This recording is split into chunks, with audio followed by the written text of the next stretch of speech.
Hello, everybody. Woo! Welcome to the sale. Welcome to the party. We got our friends here, Nikki, Black Dog Vintage, and Jenneads.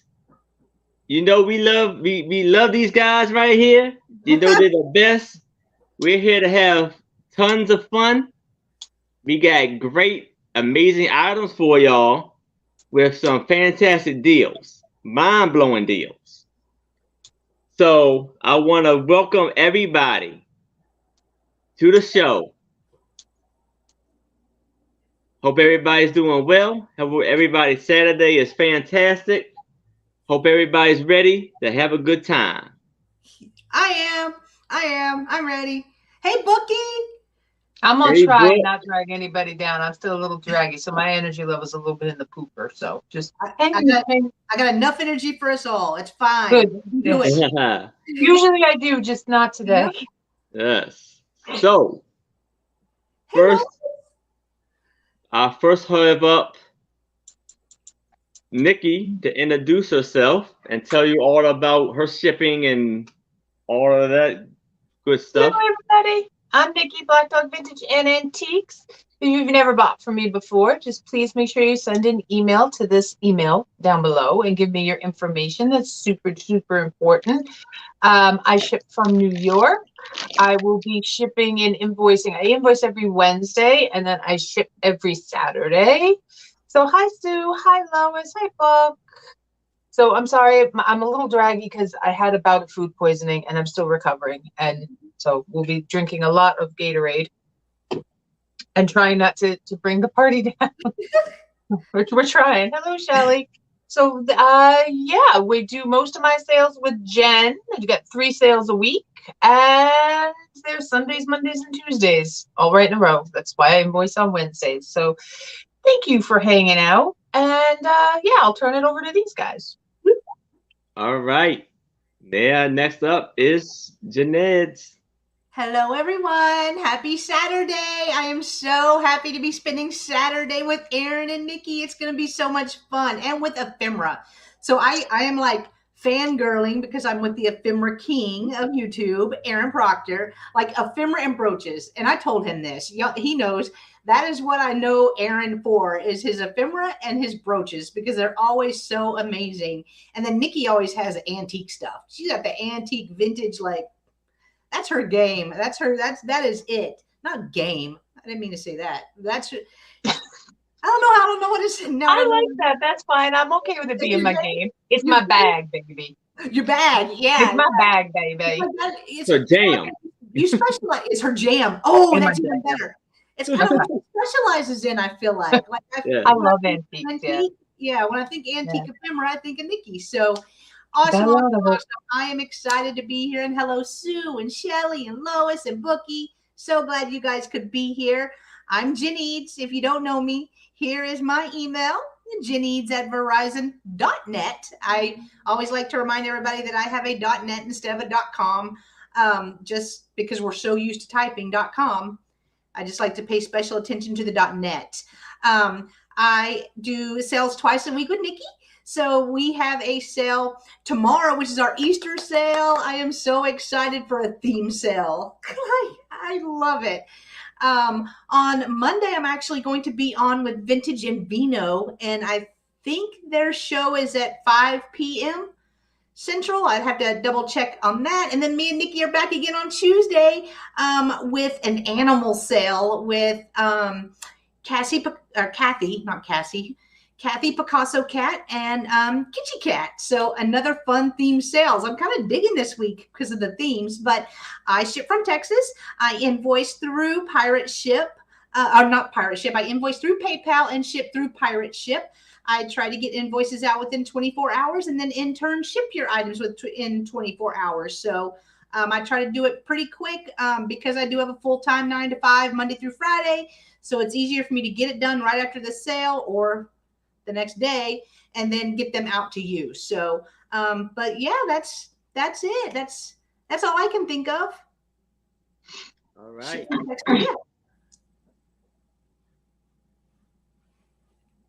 How's everybody doing tonight? Yes, it's Aaron Proctor, and I'm just going to give you info on my shipping and invoicing methods. I'm shipping from Maryland, and I will be invoicing directly after the show. And if you pay by tomorrow or Monday, it will go out Tuesday. And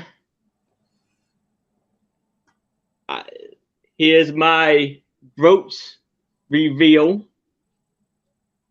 Right here is a dancing brooch, and this represents dance like no one's in the room. Aww. Be yourself, always be yourself, and have fun. Because life is too short to try to fake to please other people and not please yourself.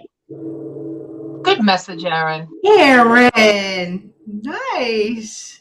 I love it. Even if you dance like Elaine.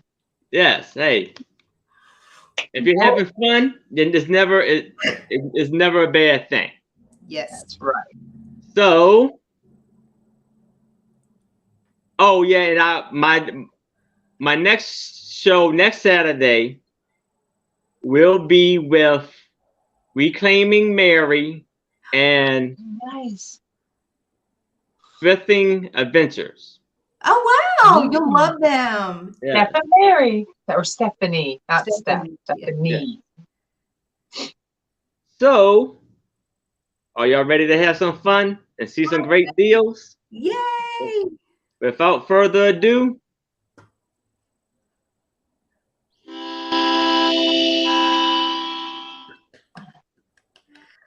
let's start the show. Hey, Aaron. First up is Nikki. Hello again, everyone. Okay, for my first item, I have a lot of 10 postcards.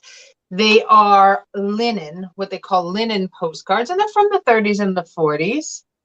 So none of these have writing on the back, I don't think. I have another set that does. This is dragged in a big one today. And like I said, they're clean on the back, so you don't have to worry about if you're going to use them for your junk journaling. These, I like the humor ones. I have a thing for humor postcards. So if you like humor postcards, here we go. None of us are suffering from this right now, right? When the mercury soars, none of us are suffering from. I'd like to be suffering from that. Gosh, here's a nice little hillbilly one. He's funny. It says, and he's carrying a hot water bottle. I love that. It's not that I don't mean to write. It's just that I'm always tight. I never draw a sober breath. In fact, I'm drinking myself to death. I never read that. That's hysterical. All right, I'm sorry. That's funny. Mama, what's Papa mad about? Oh. Oh. That's sometimes I don't get their humor, and sometimes I do, you know? Doggone it, why don't you write, here's my address, just in case you forgot. Oh. This one's one of my favorites. I love this. It's like a little checklist for when you go out and you're out and abroad on your vacations. Got a whole little checklist here. I enjoy sightseeing. This place is swell. Evenings I talk business. There's a whole little list on there. So that's a fun one. They definitely had a thing for outhouses back in the day too. Yeah. But this is the one place I could sit down without having to get up and give my seat to a lady. I like that. I like that one. Haven't you got a soul? There we go. And this is all going to be a flat price. And arrived after a safe trip. Aww. That's cute. So you get all 10 of them. Like I said, none of them are written on the back. So you get all 10 linen postcards, 1930s and 1940s humor postcards. Number 15 for number 90 for $15. You're gonna have to forgive me because I have like brain fog from lack of calories. So number 90 for $15. There we go for the lot of 10 vintage postcards. Not quite antique. Okay. Number 2, this is an antique. This is 1892. right here. Maynard's English Classic Series. This is Cliff Notes before Cliff Notes. Y'all remember Cliff Notes? Yeah. Right? So this is Joan of Arc. It is in fantastic condition. Its staples are still there. There's no foxing on the corners. It is it's in just absolutely pristine condition. There's no pencil writing. It was a whole set. You could pick up all of these. There was an English classic literature series. And if you subscribed, I think it said, oh yeah, the subscription price was $10. That was kind of pricey. It's a subscription price $10. Mm-hmm. But they are 1892, August 29th, John's birthday, 1892. There's the inside title page. Like I said, in really fabulous condition. There's the back.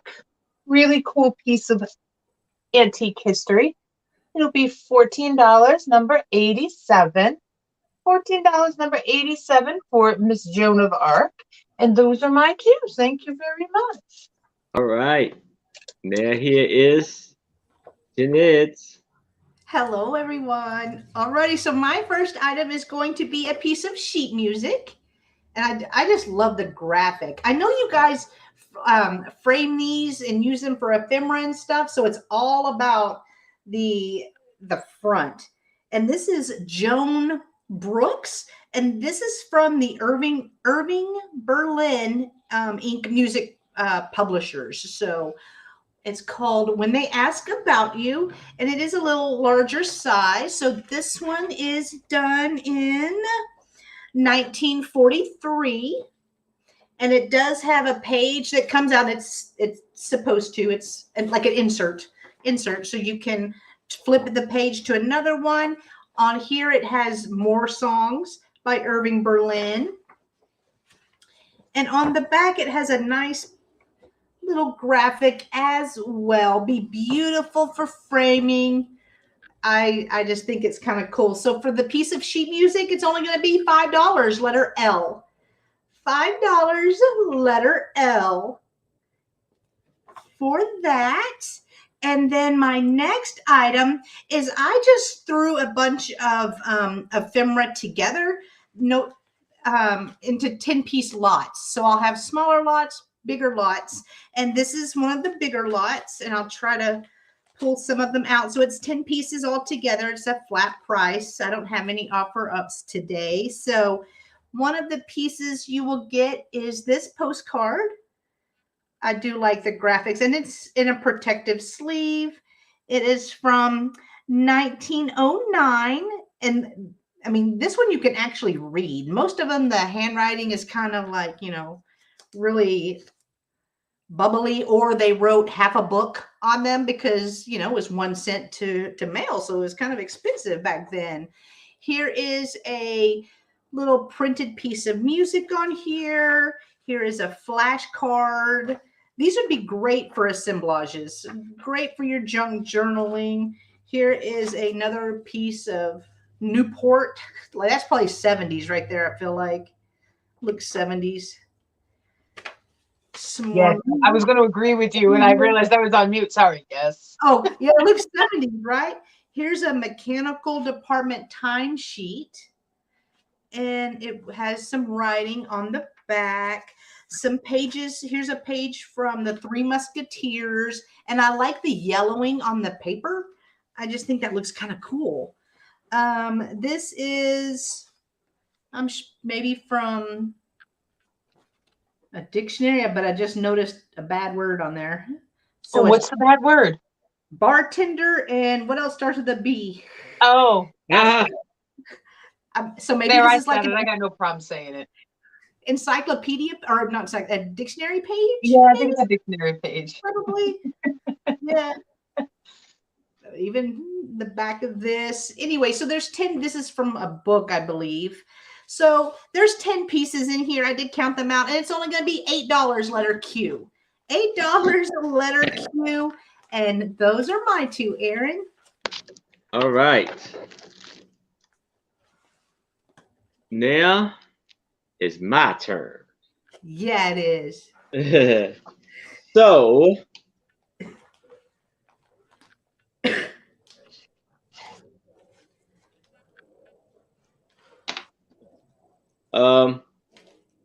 Here is a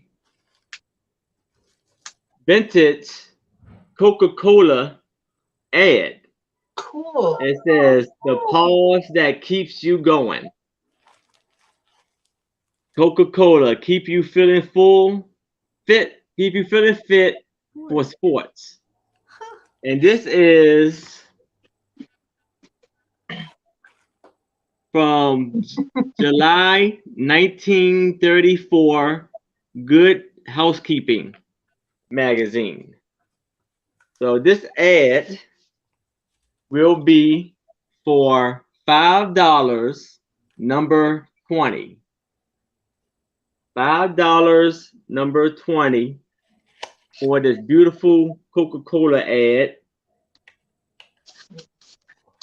I like if how you anybody's have, interested. I'm sorry. I like how you have that displayed. What's on the back of it? Oh, it's like a cardboard. Oh, that's so cool. Yes. It shows a lot easier. So it's in fantastic shape, especially for the age and everything. So anybody interested in it, it's number 20 for $5. Neat. So next, I want to see if anybody is interested in The Great Gatsby. Ooh, good book. Ooh. Yeah, this one is from. I guess it's been edited. I mean, it's been reprinted. So this one is 1991 and 92, and this one will be for. I guess for this one will be for $5, number 21. So if anybody's interested in The Great Gatsby, 1991 and 92 edition, it will be for $5, number 21. I graduated in 92. Yep. It was supposed to be one of those books we were supposed to read, and I never really read it. I watched the movie instead. I got Cliff Notes. I got the Cliff Notes. All right. So if Yep. you're interested in it, just let me know, and we'll go back to Nikki. Okay, this one is going to be an offer up starting at 14. I put it in the chat, Aaron, already. Oh, for you, okay. just in case. So this is a antique book. It is Little Prayers for Little Lips. This is a 1920s edition, and I thought with Easter around the corner, I mean, look how cute that is, right? Little baby Jesus there, oh, little baby lamb. Actually, not baby Jesus, man Jesus. This is 33-year-old Jesus, is what I should say. 2 kids by 92. Jen and I graduated in 92. Oh, I'm sorry, 1921 is the copyright. There it is right there. 1921 is the copyright. Wow. Still antique. Now, the inside here, you can see that we got a little rusty going on with the staples. That's the word for it. But what's really cute about this book is it has lots of little, and I'm trying to get to the one, trying to be careful and get to one, little pictures in there as well that go along with the little prayers. So there's morning prayers, there's evening prayers. There's a bunch of cool little, there's prayers for older children. Also, I love this picture. Here's a Christmas prayer. I love the little colored pictures. Aren't they cute? And look how tiny the book is. It's for like tiny little hands. It's just so tiny. There's an Easter prayer. There we go. There's Easter. There's an Easter prayer. So like I said, this is just a really cool, and then they have hymns in the back, which I think are lovely. So here's the picture that's on the front right there. And I'm thinking there's just under 100, how many pages are there? 62 pages. Oh, look at that. Oh, love that. The angel. That's so pretty. So that's pretty much most of the book. Some of the pages are a little loose, but it's 100-year-old book, and I think I'd be a little saggy and loose. I'm 100 years old. But I mean, you know, what can I say? There's the edges. Been pretty good condition for being 100 years old and probably sitting in some dank basement. But I'm not seeing any interest, so we can move on to the next one. Hi, Sarah Lee. I like that it's little like that, though. You know, I love that. Tiny. It's meant for little hands. The next piece I have, Hey Peg, is also an antique. This is 1893, City of Scranton, State of Pennsylvania. Well, I should say it's payable. Let's put it this way. They're payable June 1st, 1893. There we go. United States of America. This is a bond for the city. So somebody paid $1,000 for this back in 1893. It's a constant. I'm not going to say it because I know I could say it, but I just, that word. What? See? Consolidation, that's the word. I want to say constellation, like stars. Exactly, by half that book, that's funny. Now, what's really cool is this is also kind of, there's got to be some ancestor out there who wants this. I'm trying to be really careful opening this. On the back here, you can see who bought it, how much they ended up having, and who was there to attest for it. So this is like a whole litany of like ancestry information here on the back. And then it gives you the date right there. Let's see if I can read some of it. So November 1873, really nice writing, actually. Charles Manchester, maybe? John Welsh, executors of the state of Samuel Jackson, deceased. So this is definitely something you'd be looking at or looking for if you were into genealogy. Now I'm going to try my hardest to open it all the way up so you can see what it actually looks like inside. Now all these little holes are meant, like see these little stamps, it was paid off. So here is the whole piece inside. It is actually a bond, and a rather large one. There's the $1,000. I don't even think I'd pay $1,000 now for a bond. Are you kidding me? Like, who had that kind of money to dump back then? It's just a cool piece of history. And maybe you know somebody from Pennsylvania. Maybe you don't. I don't know. Scranton's one of those places, Scranton, I got to go to here in the very near future. It's not too far from me. Interest pays 7%. 7%. I don't know. This is your kind of thing, isn't it, John? Jen? Yeah. So like, so they use those to buy their houses, right? That's what I'm thinking. Yeah. Or I'm just so not sure. 7%. And then it says redeem. So there's all sorts of writing on this too. That's cool. So it's a neat little piece of history, I will say that. So if you're interested in the Scranton 1893 bond, it'll be $10, number 81. $10, number 81 for that one. We saw it, Bookie. There was a lot of moon over that. We saw it. She got a green dress lady that we were all fawning over in our chat. Hey, Leanne, how are you? And those are mine too, Aaron. Thank you. All right. Here is Jenneads. All righty. So I have another. I don't have cool ephemera like Nikki and sorry. That's not true. I tried. But I have another piece Geneva. of music. Hey, Geneva.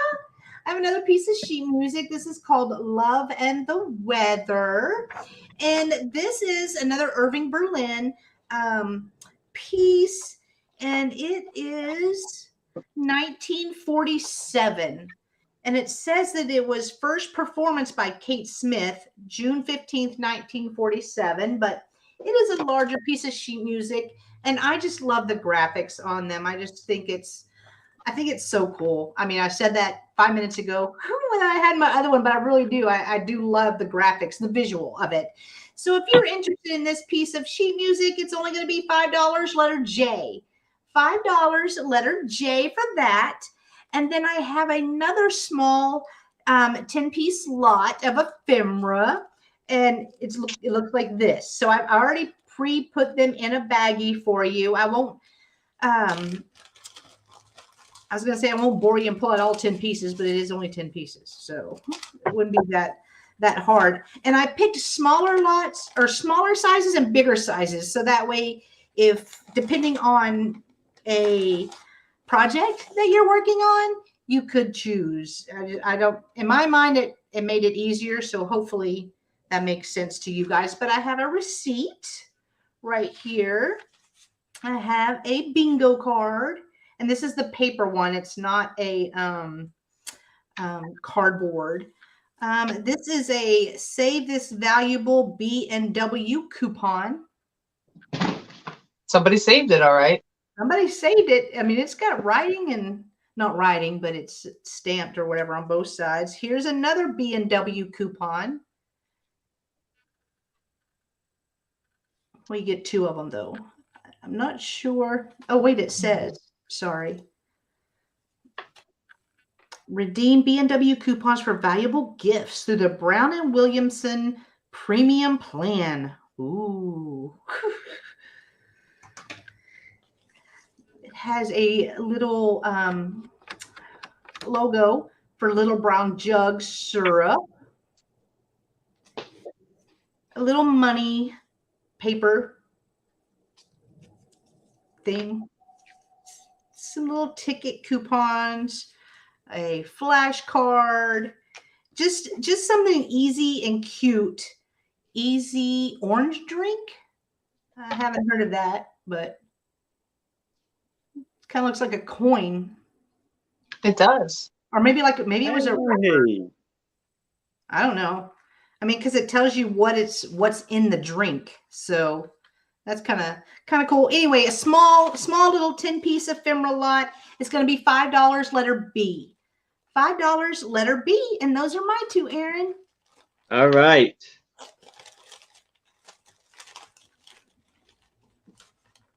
What's going on, this is, if y'all can see right here, Comic Book Steals and Deals. Hi, Comic Book. This is my, I'll be honest with you, but I was surprised to see you, man. I appreciate you coming. Like, this guy right here and the guys he deal with got great comic books.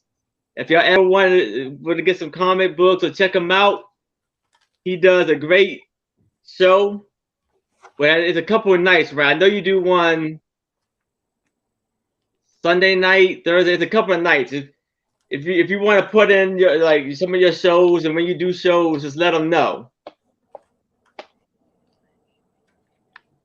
Okay, I want to know who here likes or loves horses, because right here I have a whole bunch of I'm terrified of pictures of horses, and they are, I got 15 of these, and they are I forgot what they called it again. Hey, Gina. Race horses? Races. Yeah, race horses, but it's a certain type. Yeah, because that's the type of racing they do here in town with the carriage, and there is a. Let us say carriage racing. Yeah, it's something like that. Yeah. But I have Mike. That's right. I'm sorry, I couldn't think of the name. Mike, yes. Here I have Charlie or Pacers. Trotters and Pacers. So here I have 15 pictures. Harness racing. That's what they call it here at the raceway. Yeah. Oh, that's cool, Gino. Horses terrible. See, I grew up in one town Rockingham, where they just used to do thoroughbreds. And then now we're living in another place where they do that type of racing. So I have 15 pictures of horses for $10. Offer up for $10. So you can see this first one. He's number 7. Ready to get going. Here we have Peaceful Abbey world record. Oh. 5/8 mile. What is it? 1.7. Oh, I see. Janine. Yeah. And at 10, number 2. Look how muscular. Like these horses are fit and ready to go. And he's setting. Look how I love how the horses hair, I won't call it's not fur, but hair shine like they do. And they got some of them has their name on the back of it. That's cool. So Dr. Stanton, or is that maybe that's maybe the name of the guy. A couple of them got it like that. Number 1. So this is Fairmount Park Raceway.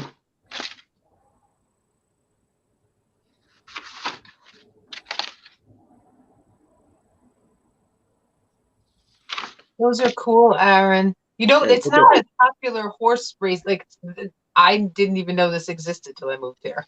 I gotta be honest. Yeah. So you see them in action racing.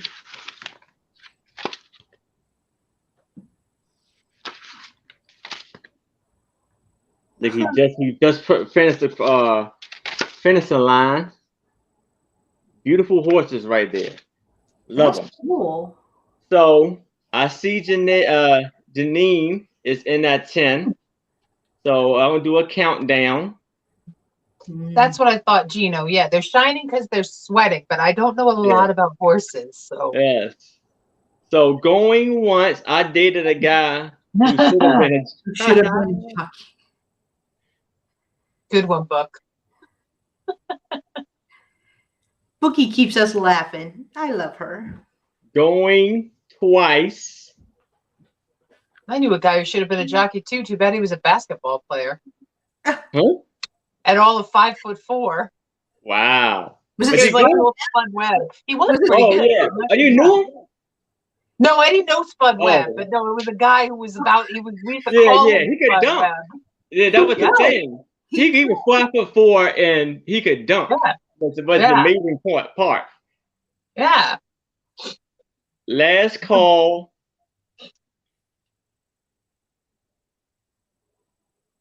No, he wasn't that good. No, they're not. It's the other guys, the regular guys, jockeys. When you see them, they're teeny. Oh yeah. So sold to Janine. Congratulations, Janine. Congrats, Janine. All right. Now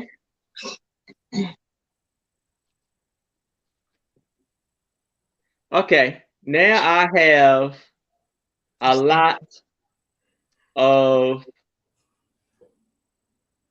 baby cabinet cards. There's 5 of them. Are they babies or are they little ones? Well, most of them are babies. Oh, all right. And some of them Yes, a little older.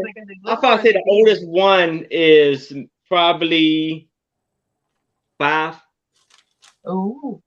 And we're gonna start this offer up at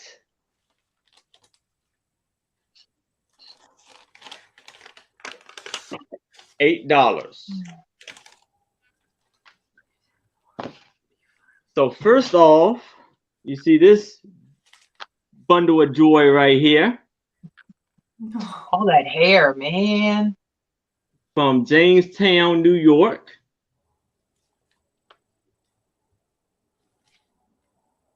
You see the back of it. Hi, Mad. Hi, Mad.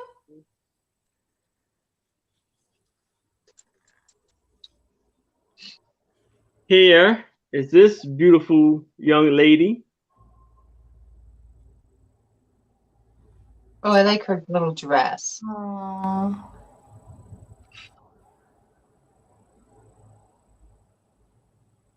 Look at this one right here. Aww. Aww. And he's from Columbus, Ohio. Well, the picture's taken in Columbus, Ohio. Look at her. Oh my goodness. And how they got those little kids to stand still for that long, I don't know. Right. Yeah, this one right here is antique because this is from December the 6th, 1908. And it says Goldman and Sarah, your brothers and sister. Aww. And this one is in Newton, New Jersey. Okay, I see Sarah Lee. Well, Sarah Lee, you would have to at least come in at 9. Oh, 10. Okay.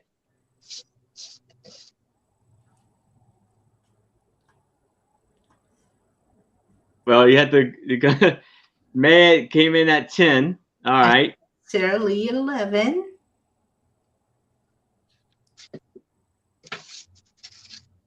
It looks like it's some. I know it's not probably like a real wheel or something, but something's behind her. I guess it's probably a prop. Or a chair. Probably sitting in a chair. Didn't they put in chairs a lot? Okay. Well, yeah. I guess so. Yeah, they did. I was waiting for you to pull out the one with the hidden mother. I didn't know what that was until Nikki had showed me. Oh, I know. I'm gonna look for that. Like the one that it actually showed the mother actually trying to hold the baby sometimes. Yep. That'd be pretty cool. And they always put them in chairs for some reason, I feel like. Yes. Some of them are better than others. I get a kick out of the ones where literally they just threw a cloth over the mother. Yeah. And then there's others where, you know, they hide mom. Hey, Joyce. Hey, Joyce. So I see Sarah Lee is in that 13.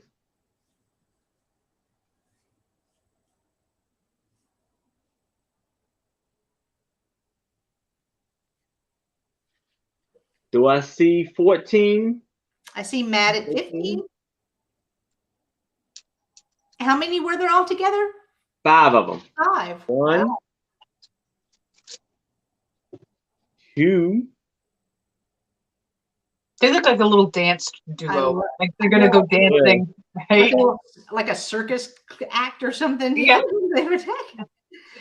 I like the way she's holding his thumb. I think that's so precious. Yeah.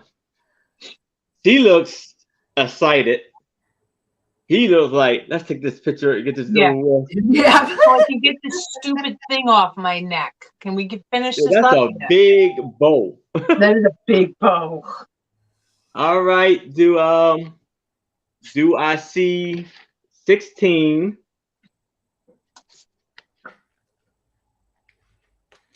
It's starting to slow down a little bit. So Sarah, if you're out, let us know. I'm about to start a countdown pretty soon. So going once.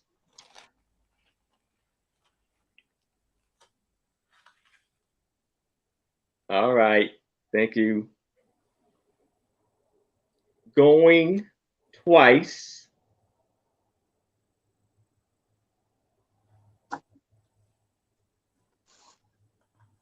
My leg's asleep, sorry. Oh, no. Last call. I hate when that happens. Oh, that doesn't belong there.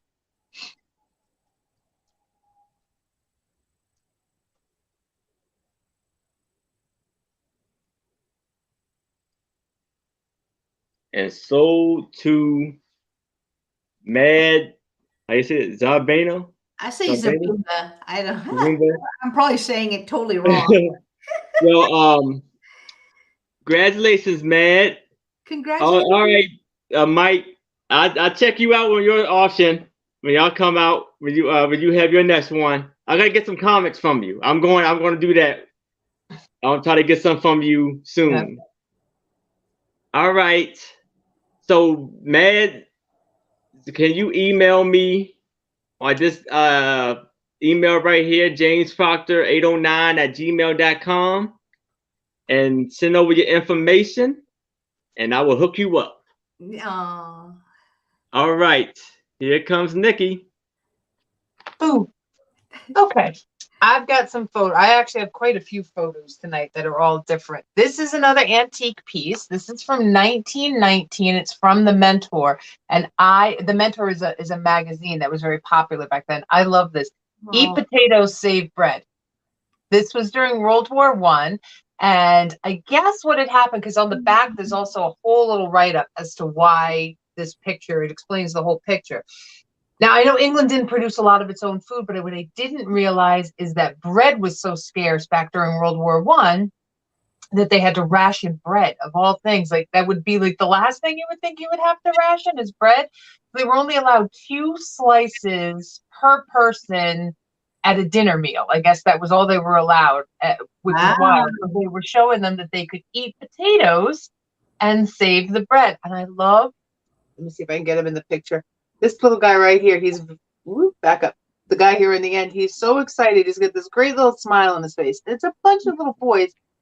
And then a little mom and her baby. But look at this guy right here. Doesn't he look, there's this famous actor. I think he's British, but he might not be. And he looks, it's a time traveler. I swear to God, this man is a time traveler. He's an actor. But he's cooking up potatoes. Who knew that they didn't eat potatoes? I mean, geez, Ireland's only over the border, right? So it is in excellent condition, this photo. And it does have the copyright right down there. I don't know if it's going to focus. That it says copyrighted 1919 for The Mentor. And it is a thicker cardstock, maybe I would call it. So it's totally frameable. And it's just one of those pictures that I think is really, really neat. So if you're interested in this, 1919, Eat Potatoes, Save Bread, it'll be $10, number 95. And it is an 8x10, so to frame it would be super duper easy. Okay, so that's the first guy. The second one is a lot of 4 different cabinet cards. And I'm calling this my Lost in Thought lot. I had to slow down to make sure I could say that. So here we have the first guy, and he's just a regular photo. He doesn't have the whole cabinet thing around him. Good looking little boy there. He is handsome. He's a handsome little guy, right? He's a good looking guy. And you'll get it when we go a little further. So he has I don't know, somebody wrote something on the back of it. I can't make it out, but it's a bunch of numbers and it looks like Platt. I don't know, free Platt X. I don't know if it's supposed to be somebody's name or just somebody's way of identifying the picture. So it was put into somebody's book. You can see the little blue dots. Here's his partner in crime. These boys went to school together, right? Look at. Yeah, they caused some trouble.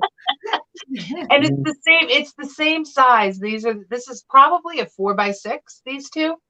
So we've got these two, and then we've got two young ladies, not little girls. So we've got this one here. See, she's lost in thought. Now this one is cool because if you see when I move it by the light, you can see the silver nitrate show up just a little bit more on this plate, which is kind of neat. There you can see that. Now her the cabinet card in this is complete. It is a little water stain down in here, so that's not too bad. So. And then there's nothing on the back of this one, but I love the floral arrangement too. Oh.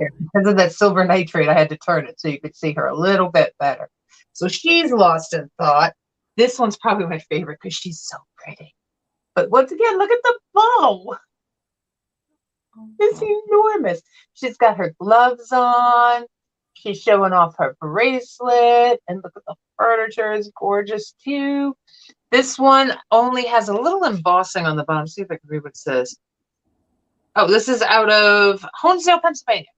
That's what this is down there. And then the studio name is there. So you'll get 1. Or the other one. 2. And you can see why I say they're all lost in thought. They're like daydreaming. 3 and 4. So 2 guys, 2 girls. And all 4 of these photos will be $12, number 99. $12, number 99 for my lost in thought thinkers. And those are my 2. Thank you. Those are cool. Thank you. All right. Here is Jenneads. All righty. So my next item is going to be a paper doll lot, and it comes with the paper doll and over 20 outfits. So here is the paper doll itself. Now, she had a little industrial accident at work, I think, but somebody had repaired her, and that tape is old. So this is the way I found. Here's a little stand that she was on. This is the way that I found her. So this is the way that I'm going to be passing her on to you. But she is so cool. And then we have all the clothes. It's the clothes that are pretty. Let me put her down so I can show you some of the outfits. She has a fancy evening gown, and this paper is really thin. It is very thin. So I'm not sure the age of these because there's no date on them, but I can tell that they're old. Here's her little Southern Belle costume. Oh, that actually looks like Belle from Beauty. I know, like with the ruffles and the yellow. Yeah. Too. And I love this little green one, little green number. I like the sleeves on this one. I'd wear that. Then she has a little pant outfit. These are probably PJs maybe back in the day. I don't know, because she has holding a little candle as well. I like how they'd have the accessories already tied on with them in their outfits. That may be a swimming dress. Yeah. Because I wouldn't think that their dresses would be that short. Sorry, I'm trying to untangle them and be careful at the same time. Yeah, those look like they're from like the 40s. They are old. I've had a couple of sets of paper dolls, and I was able to look them up because they had the name of the doll on the doll and each of the pieces of clothing. And then this one does not have that.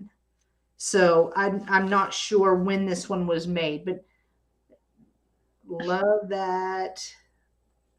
Here's a whole scene right here. Got a little phone. A little dressing robe. I'm trying to show these close up, guys. I know it's probably not showing, but there's over 25 pieces in here all together. So for the paper doll lot, it's going to be $10 letter A. $10 letter A for the paper doll lot. And let me put it back in the little protective sleeve because I haven't wanted to mess with those much, but needed to show that. And then my next item is going to be another small 10-piece ephemera lot. You got Jennifer. Oh, okay. Thank you so much, Jennifer.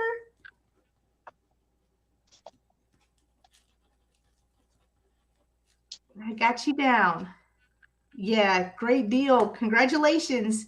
My next one is another small ephemera lot, and there is 10 pieces all together. So this, I just thought these would be great for like your assemblages, your junk journaling on a smaller scale because I have bigger pieces and smaller pieces. So this one is from Joey's Arcade in Asbury Park, New Jersey. So it's like a little ticket stub. Then we have a Trivial Pursuit card in here, a Pictionary card, some little ticket coupons. This really cool, looks like part to a card because it does have like this little diamonds on the back. Little puppy card. Look at that schnauzer. Here you go, practice. Little card. Here's a matchbook. No matches. So Does it say Sherlock on it? It does. Sherlock. Oh, with the pipe. That's nice. That's cool. It says Sherlock Holmes. Ooh. It gives the phone number. I should have prank called him before the show. Put the number up again. John will probably do it. He's horrible that way. He's like, I'm going to call that number. If he sees something on TV, he's one of those people. Wait, it's Courthouse Plaza, Dayton. So maybe it's a little too close. Don't do that. Maybe a little too close. Yeah, don't call that number, honey. I like this little card. It says thank you on it, but I love her face and those curls. Oh, love that. It's extremely Temple-esque. Yeah, with the curl. That's what it reminds me of. National Cola. It looks like this is one of a wrapper or something, but it's just fine. And then little birthday, little numbers thing on here. So, Hey, Trisha. Hey, Trisha. So all 10 pieces for the small ephemera lot. It's only going to be $5 letter each. You see what's in the chat? What's the number? Because he'll call it. I told you, he'll call the dang number. You want me to get it? John. Which way do I hold? John, call, see if they're still in business. 513. And you got to love it because you know that's old because they have a slash, not in parentheses. Usually the area code's in parentheses. Yeah, and then it had Courthouse Plaza, Dayton. And then what does that say? Oh, it's Chicago, Illinois. Oh, wait, maybe that's just the matches, though, right? That might be the matches. Yeah, just be the matches. But I like the graphic on it. The graphic is beautiful. Yeah. All right, John, let us know. Let us know. He's so bad. He's done that in movies when they don't block out the number. He calls them up. I'm like, stop it. You're going to get us in trouble. All right. That's my two, Aaron. All right. I'm back. All right. Now, man, I don't know. Do they still sell matchbooks? I don't know. Oh, I don't know, actually. Yeah, I'm not sure. I know you can still get match. Actually, yes, I think they might, but I think they're like just generic ones that you get at the grocery store to like light candles that like the power goes out. All right. I have 2 Health Hero books. Health Heroes. This one is cool. Yeah. This is Louis Pastel. Here, and this book was copywritten in 1925. Kind of hard to see that. And the next book is Walter Reed. It is a hospital in Virginia that's named after him. Yeah. This is Health Heroes. And the company is Walter Paulian Life Insurance Company. And this is copywritten in 1926. Could be Polo, I'm not sure. John tried, he couldn't complete the phone call, it says. Darn it. And so these 2 are offer up for $5. Isn't Louis Pasteur? Isn't that why we have pasteurization? Yeah. Yes. Because on here it was talking about milk and even wine. I think he did he helped. There was a lot of issues with why milk go bad and even wine and stuff like that. So I think with like a lot of drinks and food, he kind of helped with. It makes you sick. Yes. It makes you sick. And Walter Reed is the hospital that most people go to out of the Army when they come and get, if they're amputees or something. Walter Reed Hospital is in Washington. Oh, yeah. And trust me, you never drink unpasteurized apple cider.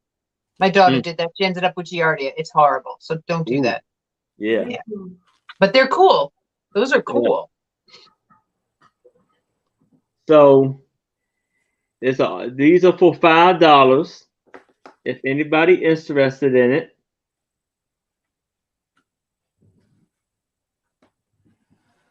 Because here you see where's it said milk on there. But milk was the big one. Yeah.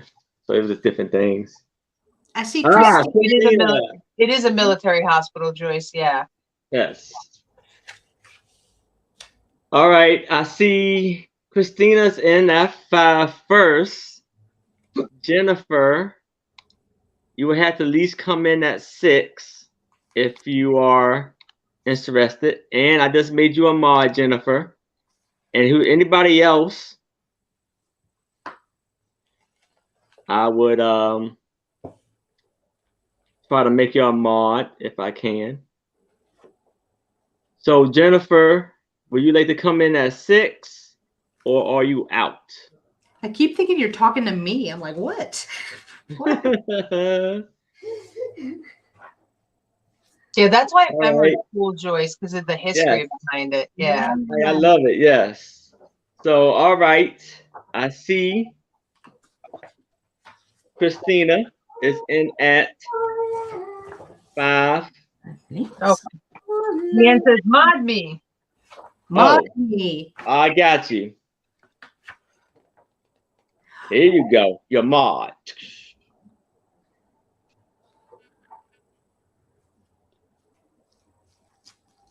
Going twice. Oh, nice, Shirley. I looked down to see my next piece, and I hear this weird whispering, and I'm going, Oh, that was Jen. who's ASMRing us? What was it? Who's you? Oh, you know what I did? I saw a title of a sheet of music, and it was All My Life. So I was like, all my life, I pray for someone like you. Yeah, Karen is right. That's exactly what it is. That's one of the best places to go. I know they sent a lot of people from the Boston bombings. I was in Boston for that. Congratulations, Christina. Yep. That's right. Aaron's playing Oprah. You get a wrench. You get a wrench, and you get a wrench. That was Joyce. I'm just saying it out loud. I didn't get it at first. All right. I wish I was Oprah. Book. You'll be interested in this. Here, I have a lot of 5 cabinet cards. You got me on the edge of my seat. 5 cabinet cards. Starting at Key Sweat. Yes. $8. And they are all ladies. Or women. You sure? You sure? Yes, that's a woman. That's a woman. Her perm a little tight. Yes. There's one right there. She's a very handsome woman. Yes. We'll call her handsome. Here's a little young lady. She's a little scary. I'm not gonna lie. She freaks me out a little bit. Something about her eyes ain't right. Oh, look at this. August 1898. Oh, nice. Thank you, Leanne. Now I'm gonna have that song in my head. She's pretty. She's pretty with her little pearl earring. Yeah. Look at the ruffles. And this, look at her hair. Oh, yeah, she didn't do laundry. You could tell. You could tell somebody did it for her. Look at her. Look at the white dress and other thing. She does look like a nurse, yeah. She does look like a nurse in the outfit. Oh. And here you go. Here's the last, final but not least. Hey, Auntie Christy. Or last but not least. I swear she's real. Hey, AK. The same person. Hello, Pixie Key. Hello, Annie Christie. All right, I see Mad is in at 8. So I'm about to count it down if I don't see anybody else come in. Yeah, that necklace was pretty. The one on the last card I think you showed, her necklace was really pretty. It looked like a locket. Oh, I didn't even notice it. Yeah, she's good.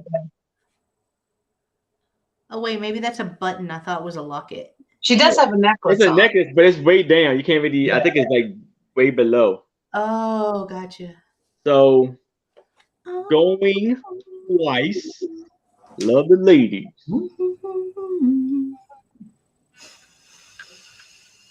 LL.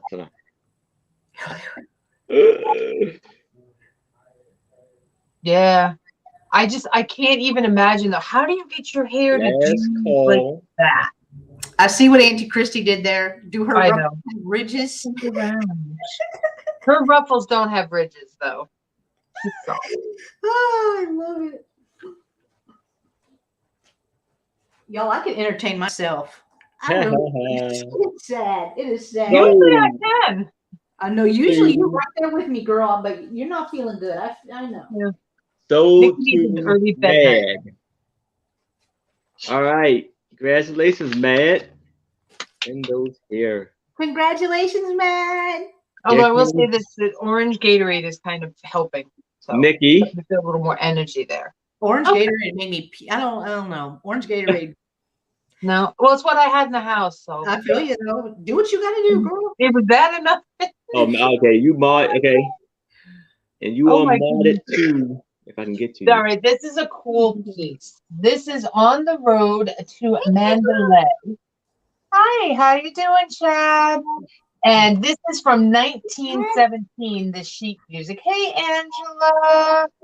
No, I ate some bad, believe it or not, bad Greek yogurt the other night and got a little bit of food poisoning. Poisoned my damn self. I don't have cooties though, I swear. No cooties. So this here, the words are by Rudyard Kipling, Jungle Book guy. And I just thought this framed, if you have a boho or anything even a little bit Indian that's in your house, this is just really beautiful artwork that is on this. And I was chuckling before because when you look at the back, it says Fuzzy Wuzzy. And all I could think of is the limerick, Fuzzy Wuzzy was a bear. Thank you, Leanne. I'm getting better. I'm just tired. Now I'm just tired. I'm just drained and tired. So here's the copy. There's the copyright date in Roman numerals, 1917. It is in really great condition. Oh, whoop. Pages are all here. Oh, there we go. They weren't all originally attached, so. But what the person had done when they got it is they made sure they taped the edges. So this is really old tape because this song must have got played a lot. But I just thought it was really neat to frame. And it is an 8x10. So if you're interested in this, The Road to Mandalay by Rudyard Kipling, or we'll just say Kipling, it'll be $8, number 92. $8, number 92 for the 1917 sheet music. Hi, Lori. How are you? Hi, Lori. Okay, let's put that there. I know. I wish I could play the piano too.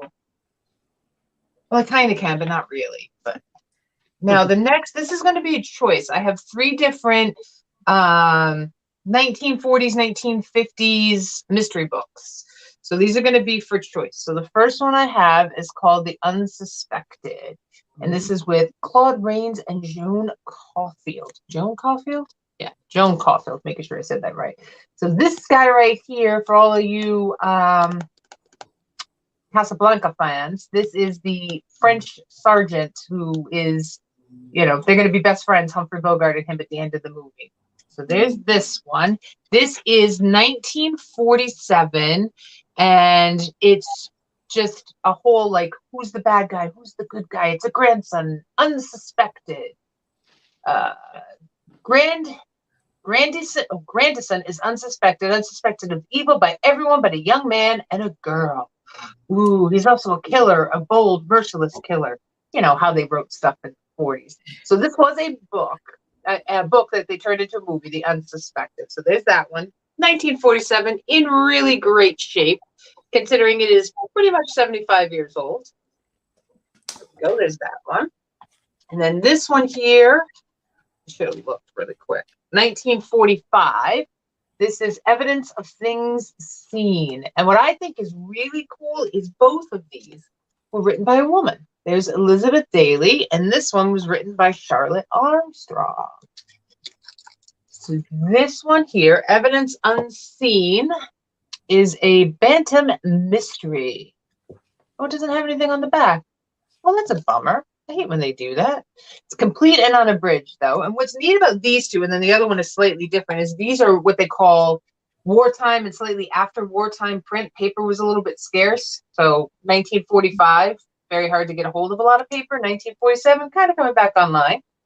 So you have these two, and then the last one in this choice slot is a Perry Mason book, The Case of the Cautious Coquette. This one is hysterical. There's a quote in the back. "Why, Mr. Mason," she said, "I didn't expect this of you." "At the moment," Perry replied, "I'm looking for a gun." So I guess he was patting her down. And he was getting a little frisky. You have to, an adult novel of love and infidelity. I told you, words are going to be hard. Look at the little bathing couple there in the back. A little frisky, all cuddled up. So this one's from the 50s or the 60s. I'm trying to remember. 1959. So this is 1959. So if you're interested in any of these, I love mystery books. I do. I like the graphics. And that's what's going to make them, makes them neat. So we have the choice of your books. It'll be number 89 for $8. And then you can just tell me which one you want. The Unsuspected, Evidence of Things Seen, or Perry Mason, because it's just easier to say Perry Mason than The Case of the Cautious Coquette, because I feel like that's no brain food means the gray cells are dying, and I'm trying to remember what are the tongue twisters. So those are my two. Thank you very much. Oh, Lois, which one did you want? I just see you popped up. Let me know which one you want. Do you want Perry Mason? Do you want The Unsuspected? Or The Evidence of Things Seen? Who? They all sound like owls. I know. She wants to move on, Aaron. Okay, you got it. Thank you very much. All right. Here is Jenneads. Alrighty, so my next item is another large piece, ephemera lot, and it's going to be $8, and you're going to get 10 pieces again. So I'll just show you some of the items that are in here. Here's a little piece of sheet music, and this says copyright 1917. Yeah, 1917 on this. There is a Christmas card. Oh, okay. In here, and it is signed by someone.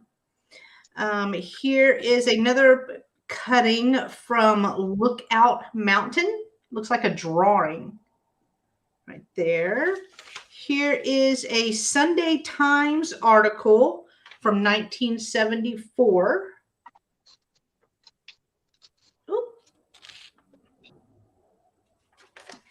Here is, sorry, I'm trying to keep it all together, a recipe for chicken and lima bake. Ooh. But there's recipes on the front and back. Here is, let's see, I'm not sure if this is from a book. Looks like maybe from a book page. Here, I like the little kid with the water fountain. That's cute. This looks like a page from probably a yearbook. It says officers, their purpose, the members. I like their clothes though. Looks like this is the Vets is on this side. No lima beans for book. Yeah, no lima beans for me either. Here is another little poem book about trees. Here's this. This is a Kurt Schweitzer Invisible Ink. I don't know. Looks like maybe out of a book, an art book. And then this one has a piece of sheet music in it. But this sheet music, it's a little rough. Like a little rough, but I love the graphic. Yeah. You could still do something with this one. And this is from Sorry. Let's see. Where is the date? Where is the date? Forster Music Pub, Chicago, made in USA. Oh, they're Roman numerals. So read them out. MCM XXVI.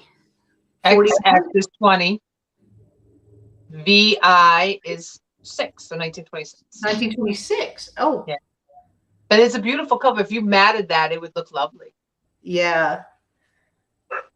Foster Publishing. Huh. So all 10 pieces, that's all 10 pieces. So all 10 pieces are going to be $8, letter M.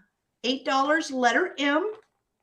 For those, let me put it back carefully in the protective things I put them in, just because I don't want it to rip anymore. And then my next piece is also going to be another large lot, similar, but I mean, I put different things in each. Joyce.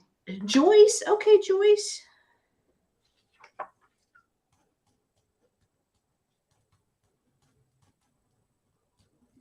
Yeah, I bet I like the music. I think that music was my favorite part of it. Yeah, the music was pretty.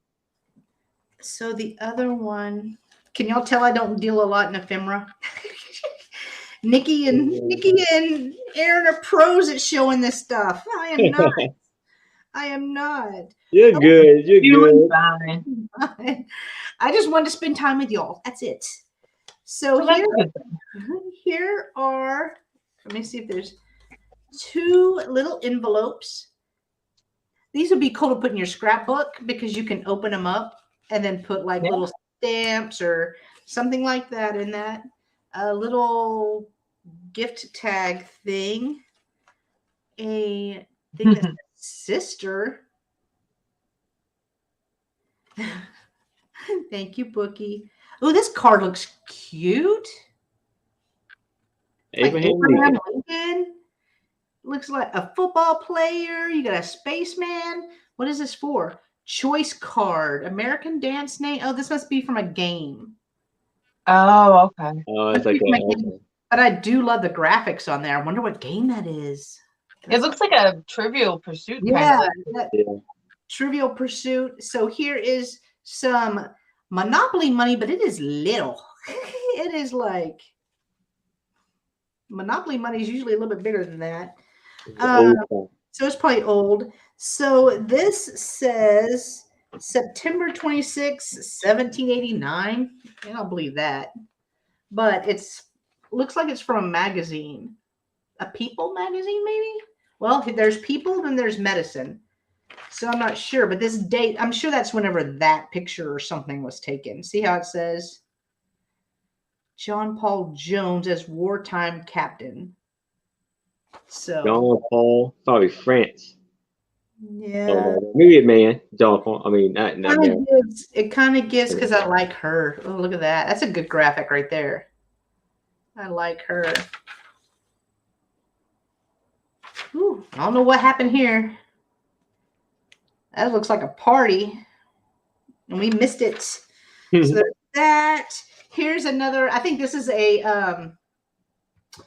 from another yearbook. But look at the outfit.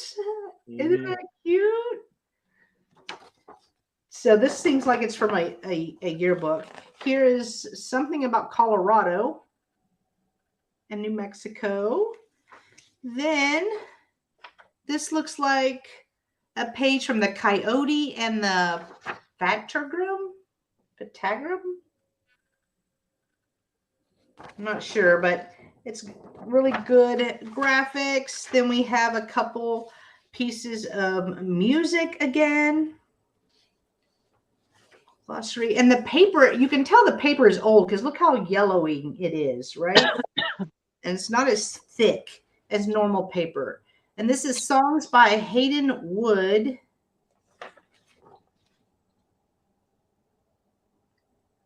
I think those old ones are cool.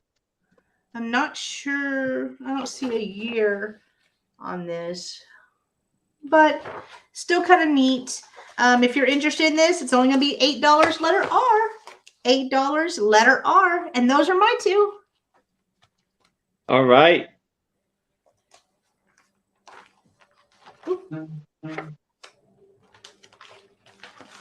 Now, I have this amazing I got this amazing 18 by 14 picture Wow. of this guy in Egypt Oh, riding that's a so camel. cool. Oh wow! Look at the pyramid. The pyramid and the Sphinx behind him. Or at least that's on the maybe a picture or painting. So this one, I'm gonna do an offer up of $8. Yes, the color is amazing right there. So here's a close up for you. I want to go to Egypt, but I'm afraid. Oh. I've been there. It was nice, but very Would hot. you go? Yeah. Oh, And I Aaron, wait a I minute. gotta find the Can you take picture. a time out? Aaron's been to Egypt. And I rode the camel. And I he gotta rode a find the camel. picture. Oh, okay, world traveler. Nice to know. I know, right? He's Aaron's been to Egypt. He's hiding. He was keeping that on down low. He didn't even. Yeah, I want to try to Joyce has been to Egypt. next week. I want to see if I can find the picture.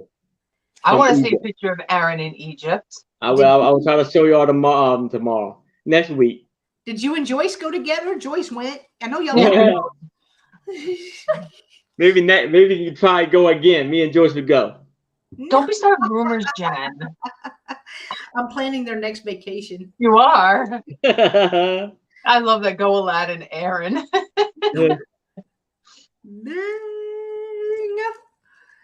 I know. I want to go to Egypt. But I'd get bit by an asp. Like Cleopatra. Just know that would happen. All I know is, like, I know Joyce probably seen it too. You think driving in the United States is rough? Try to walk through traffic in Cairo, Egypt. Ooh. They will run you over. Oh my. You international. There's no like stoplights or nothing. It just, you have to get in and fit in where you can. Dang. Huh. Oh, all right. She wants to go because of the history. Yeah, me too. That's why I want to go. All right. I don't see any interest in this. So we're going to move on. If y'all like it, just let me know. It's for $8. Now. Oh, wait. You got Christine D for $8. She just popped up. Oh, right, hey, Christine D. How are you? Congratulations. Well, let me do a countdown. It was offer up, right? So, oh no, Bookie. Yeah, that's dehydration. Hey, Krista. Going one. That's not happening. Lag, baby. Going twice.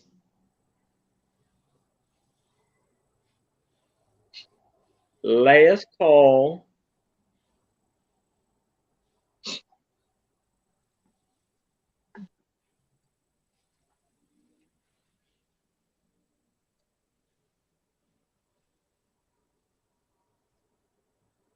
So to Christine, Christine D. All right, congratulations, Christine.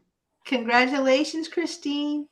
Now I have a lot of couples cabinet cards. Is it you and Joyce on vacation in Egypt? Yes. It might be. It might be. Starting offer up at $8. So here we have a very nice, lovely, elderly couple. Look at that mustache. Yes.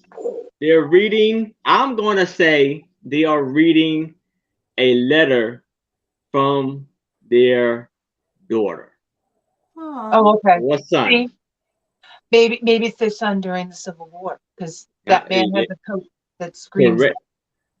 Correct. Could be. Yeah. So that's for $8. And that was in, doesn't say. This one is in Cumberland, Maryland. Christine, Janine's at 8. Denise, and then at 8. Oh, Look look at this at lovely them. couple. Oh. I love how they dressed back then. Yeah. Oh, She's really pretty. He's a little gaunt, creepy looking. I'm not gonna lie, but she's gorgeous. Talk about hair. Here's I was real, just gonna say, real what's up wild. with that hair? That's another couple. Oh my goodness. That's number 3. Oh, those sound like fun book. I'm gonna have to look for those. Here is Uniontown, Pennsylvania. These wonderful couple. That looks like Martha Plimpton. Oh, it does. See, they're time travelers. When you look at photos, you find time travelers. And last but not least, She had her brooch of the day on too. Yes, she did. this is from Belfast, New York. Why is the guy always sitting down and the lady standing? I don't don't know. like that. Oh boy. Here comes the thunder, I guess. Uh-oh. So, all right, those are the 5. And I see Christine. Sorry. Janine is in at 8.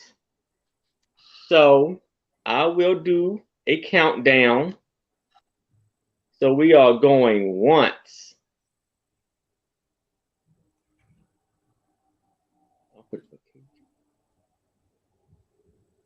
Oh yeah. Ooh. I can hear it rumbling.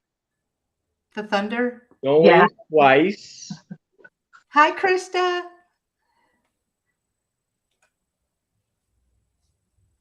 Last call.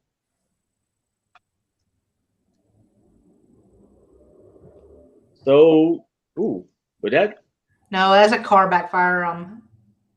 I hear it. Oh. Yeah. No, if that was here, it'd be like, that's it. No more All power. right. Congratulations, Janine. The next to book. Hopefully everything is all right on your end. Hopefully it's just thunder. Ain't gonna do nothing else. We're going to keep our fingers crossed that it's just noise and that everything stays on. So this is my kid razzle. I have a lot of 3, and I'm calling them Shady Kids photos. It's going to be a straight price. So here's my first Shady Kid right here. Come on, focus on him, not on the light. It looks like to me, he behind his hat, he be hiding a gun. This looks like Billy the Kid, and he's hiding his pistol or something. Hiding something. He's a shady dude. I love this one because it's made in Goshen, not that far from here, but it actually says they specialize in kids, and it's an instantaneous process. So they actually, this is a smaller one too. They actually advertise that. I'm sorry again. Words are just usually pretty good with my words. Usually pretty good. Here's another one. This is actually a postcard, but tell me she ain't up to something. First of all, that violin is way too big for her, right? The violin is bigger than the child.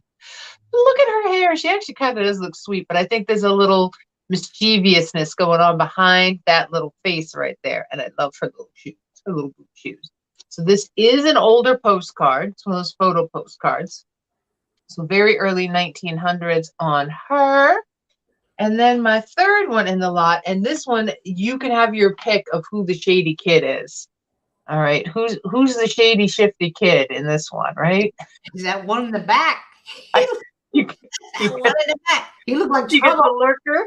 Now, I'm going to be honest. Look at these two. I think are twins, right? They look alike, right? But she don't look quite right. All right. I'm not saying this is a memorial photo, but she's super still. The rest of them are slightly blurred, not a lot. So I don't know. There's something. And where are her legs? What is Like, it? I think. What? Where are her legs? She looks like a little ghost child, right? Like, where are her legs? Are those her legs? Wait, are those her legs? If those are her legs, look at. Is she standing or is she? Is that a chair behind her? There's a chair that she looks like she's leaning on. I have a feeling that she's right, that she's propped because this is really because her and her look like twins, right? Yep. She's definitely the plumper of the two twins, and this one just looks like I don't know. There's something not right about this photo, and I can't completely put my finger on it. I'm gonna say that. These two in the middle, they're completely innocent. We have no idea. They have no idea what's the murder and mayhem this one's about to cause, and whatever's going on with this one. I don't think it's a hit. I'm taking a closer look at it now. No, I don't think it's a hidden mother, but I mean, maybe it could be because there is something behind them here. I mean, if it's a hidden mother, she did a really good job of hiding herself because why wouldn't the mother be holding the baby? Then again, the kid could be really sick. Like I said, it's just, there's something not right about this little girl right here. And this picture was taken in Vermont. It might be polio, looking at her legs, they just don't look right. Something's just a little off. So you'll get the family of 5 with the poor little boy who's probably the only boy and the really weird twin.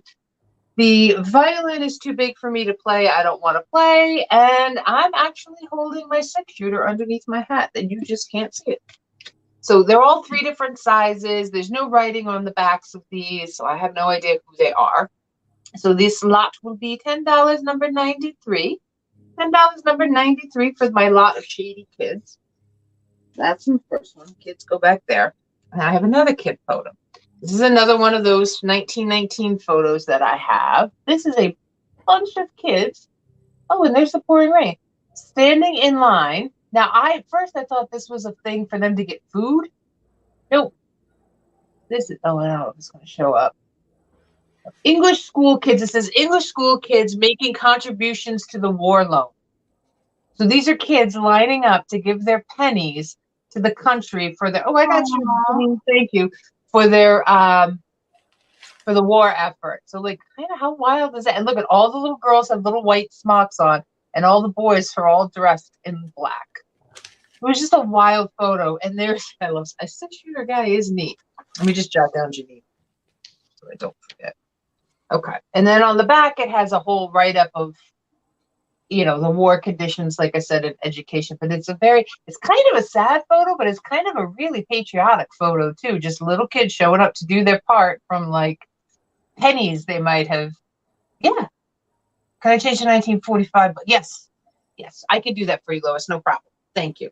So if you're interested in my kids contributing to England in 1919, this will be $10, number 97. $10, number 97. And these all are from 1919. So those are my 2. And I'm going to switch that book for Lois. So thank you. All right. Here is Jenneads. All righty. So I have my next 2 items are going to be 2 more of the same small ephemera lots with 10 pieces, just smaller size-wise. But there's a ticket. There's a little game card. There is a 1980 chipper oatmeal cookie recipe in here. There is looks like a check from the First National Bank. Another B&W coupon. A bingo card. This one looks older. It's paper, but it looks older than the previous one. A National Root Beer label. I like the graphics on that one. This one is, I don't know. It looks like a label, but I like the graphics on there. And that is, was that 10? 1, 2, 3, 4, 5, 6, 7, 8, 9, 10. Yeah, so that was 10 pieces, and all the small lots are going to be $5. So that's $5 letter D, $5 letter D, and then here is, I'll just show you some. These are the last two small. Like here is the other small lot. So if anyone is interested in the small lots, this is the last two of the small ones. 1, 2, 3, 4. So if you want 40 pieces, I'll do this for $10. So just type in letter C for all of these for, what did I just say? $10? 40 pieces for $10. I'll do that. 40 pieces.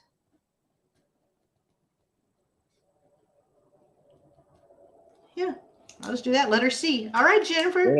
Oh, wait. Yeah. I mean, those are my last ones. So, all right, Jennifer, I got you.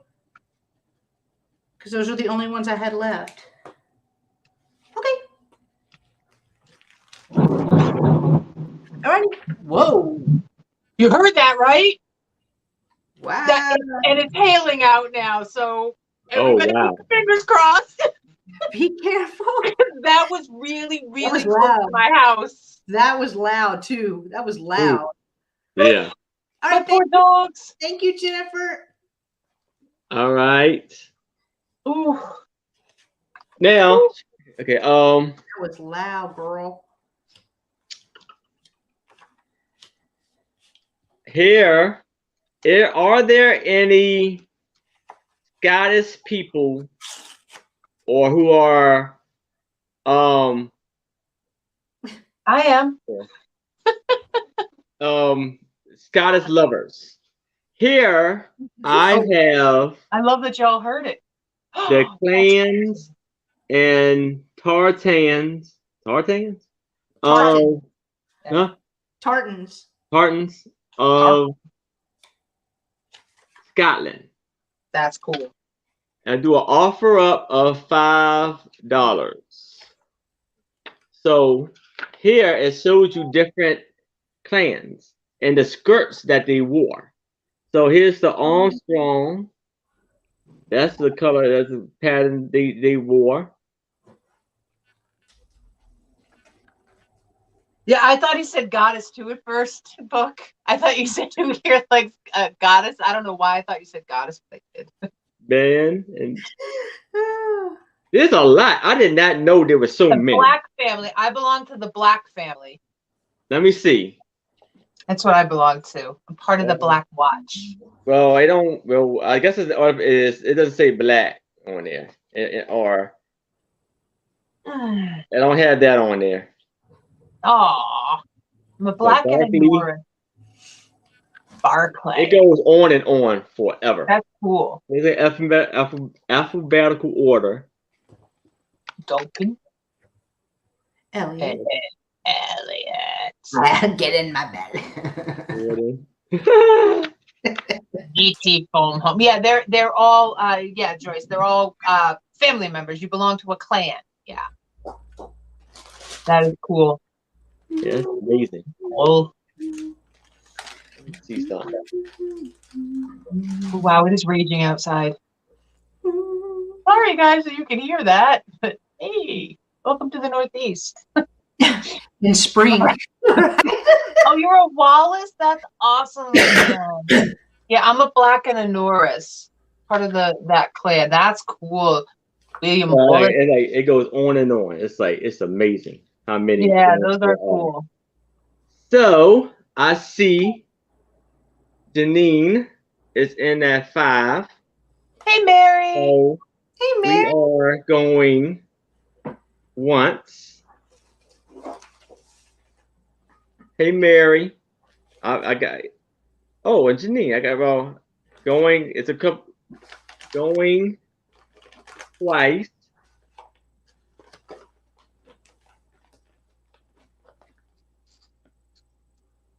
And not no one in this book that I could see. That's really weird because they're the ones who guard the Queen or the royal family of Scotland. We're the Black Watch. They were actually kind of a little douchey too. If you watch Oh, Oh, Game of Thrones too. I didn't see a picture of them, but there you go. There we go. There's my I may have family. overlooked it. I don't know, but yeah, it was. Hey, There was Proctor. so many in here. Yay! Yay! Check again. It go. They have a cool flag. It's So, all right, and Oh, I didn't think of. I didn't watch. I watched the first season of Game of Thrones, and then they killed Sean Bean. Like he dies in every movie. So I stopped watching because stopped watching because they killed Sean Bean. he does die in congratulations. He dies in everything. He does. I bought a movie called The Black Plague, thinking, oh, there's no way they're gonna kill him, and then no, they brought and quartered him in that. He dies in everything. You didn't expect a dude to die in the name of a movie called Black Plague? I don't know. Oh wait, he did not die in National Treasure. Sean Bean did not die in National Treasure. He was just the bad guy and he went to prison. Yeah, true. Yeah, I have watched Outlander. I have. Did you not like it? No, I did. Oh, I did. Yeah. And then I don't know, like after binging something for so long, you're like, I got to move on to something else. You know? Yeah, that's true. All right, here I have a lot of 5 of cabinet of family photos. Now they all have some hairdos in this. Whoa. Yeah. Mama cut their hair at the kitchen table with the With a bowl on their head. So that's one of them, and it's gonna be an offer up of $8. I don't think Aaron's liking our stories. Oh, I do. We're being weird. It'd be weird. That's a good one, Gritty. I know John, he likes that. That's his fave. My son. No, they all have nice haircuts. That's a nice little clean, except for the tall boy. He looks unhappy because he's tall. Yeah. Touch boy cut, yes. It's a big family right here. Oh, that is a big thing. What's going on with the dad in the chair, though? He don't look right. That. He don't look right. He's looking in a different direction than the rest of them. And Nikki can spot the weird pics. The weird the weird ones. He could have something wrong. Wow, maybe alive. I think he may be alive, but he may be a little bit, maybe could have, he's getting kind of older, so he could have problems. Maybe he had a stroke. So. Let's hope he's alive. Yes. He's concentrating. Yes, he's concentrating on staying alive. Maybe that's what I thought. I thought he was dead. Remember those ones I had, like whenever we first started selling together, and they were like the people were propped up. You bought one. No, that's cute. That's babies. And is she pregnant? I don't know, maybe. It looks like she's pregnant a little bit. Dang, she better not be pregnant with 2 small babies like that. That poor thing. If they are, they're Irish. Irish twins, yeah. Yeah. 2, 3. And last but not least, I know, right? A goddess group. I'm with you. That and a child that was late. That is good to me. Aww. Right there. He's a very stern father. Yeah. He got a stern face. But his little girl loves him. Yes. Oh, Shelly. Oh, she's pregnant. So, if I don't see any interest, we can move on past this and move back to Nikki. Okay. I gotta look see what that's okay. Boom. Mama is tired, yes. Okay, so I have a photo now. I'm gonna be honest. I'm gonna let you look at this. Oh, the frame has been chewed. Oh wait, you got Sarah Lee. Yeah. Switch yourself back over. You got Sarah Lee. All right. So we are going once. Going twice. Last call for alcohol. I always want to say that when somebody puts in last call. I want to say that. Sarah Lee. Sold to Sarah Lee. Oh, it's 2 A's. Okay. Congratulations, Sarah Lee. Now back to Nikki. Okay. So the frame of this photo has seen better days, but the photo itself is in really great condition. So I'm going to sell this one on. Look at the handsome guy. I mean, he's such a good looking guy. He really is. And he's got a really smart, let's say it like I'm in New England, really smart dress uniform on there.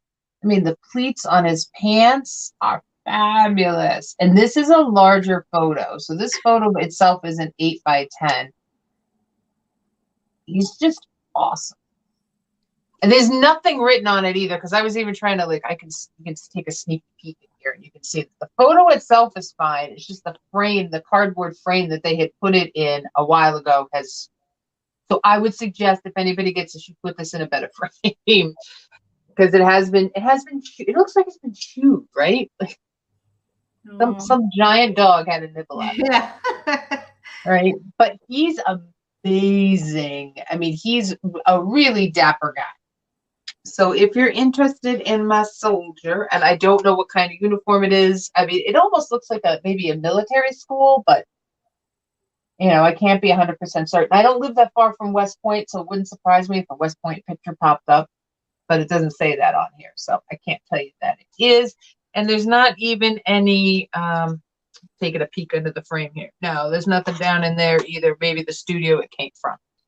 So this 8x10 soldier, he'll be $8, number 85. Yes. $8, number 85.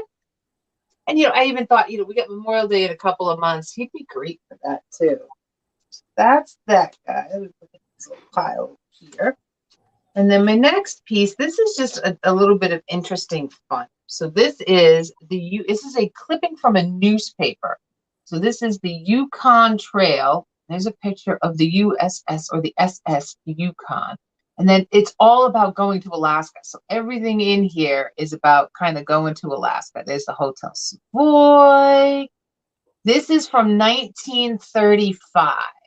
So that's the front. And then when you flip it over to the back, it's a whole thing about furs, which is really kind of neat, I thought. It's a whole little write-up about furs. The way I dated this, and this is going to sound wacky, is this right here.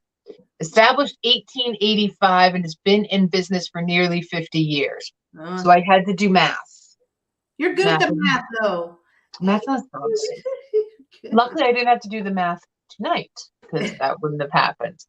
So it's a really cool piece of travel and Alaska, and I know, right? Just right as I'm showing it, I'm like, hey, yeah, you know what? Sean would like this, wouldn't he?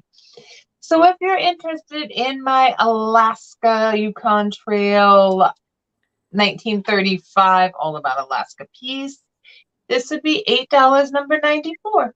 $8, number 94. I would love to see somebody. One of my ex-bosses did. She took old newspapers and had them all up in her bathroom. So instead of wallpaper, she put all that, and it was a fun bathroom to go in. You always had something to read. I bet that was pretty. It was kind of neat, and it was all like this, that sepia color. Yeah. It was all really neat. Yeah. So those are my two. Thank you.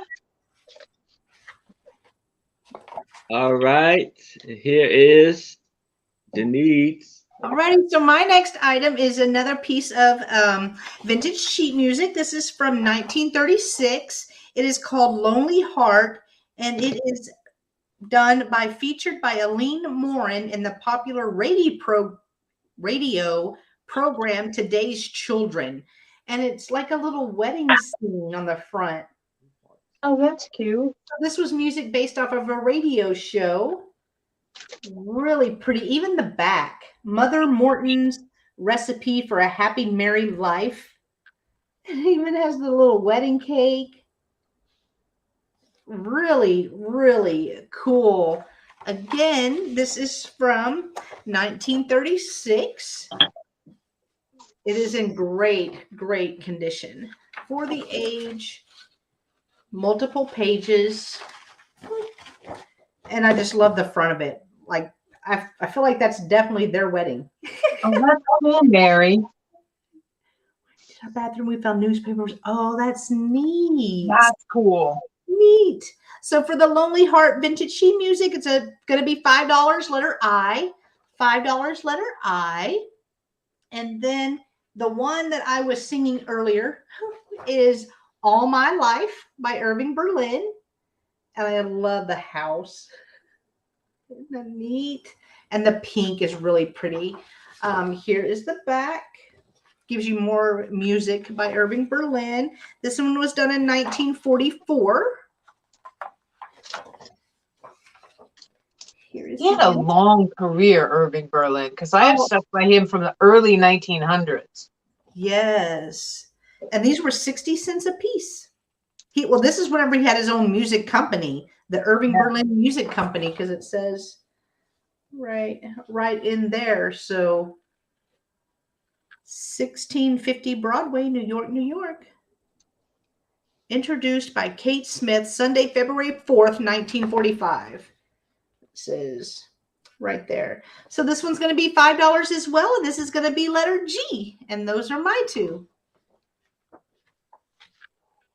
All right.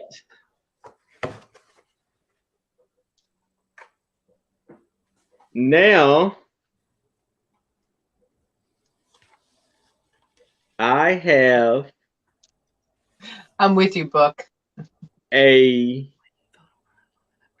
really, I did all that typing. Hold on.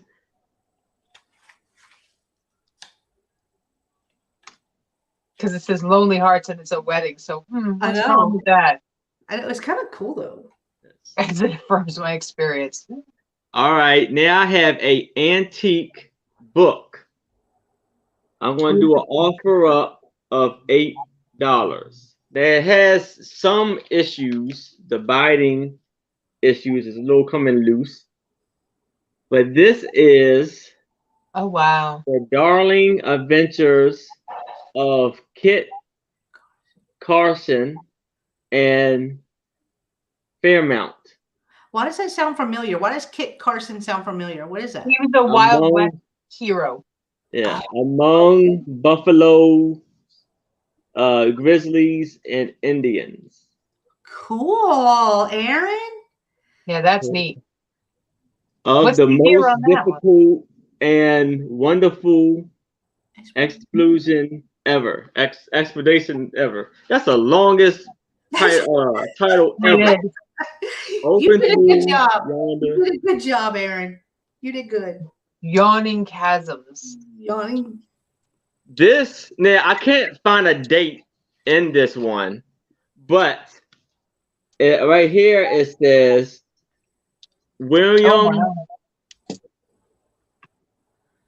Parson, Christmas 1900. Wow. So he's put that in 1900. Who knows really when the book was copywritten? Awesome. And there's some pictures in here, I think.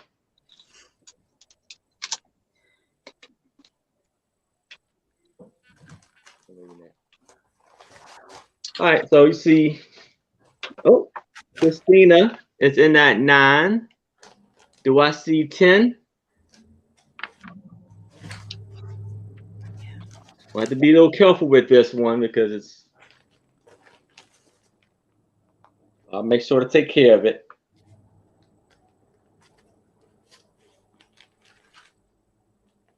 Do I see 11? I like the cover. That's pretty cool. The cover, yeah. Now I've seen versions of this book when I try to look it up, but the versions that I've seen were kind of like later editions. So I never could find like the original book like this. I assume this may be the original book. I'm not 100% sure, but it sounds like it is. If there's not a copyright in it, my guess would be it's the first printing.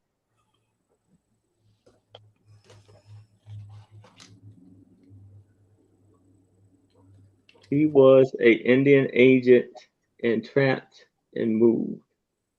Yep.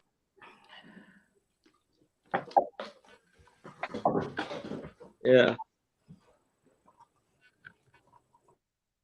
Okay, do I see 13? And this was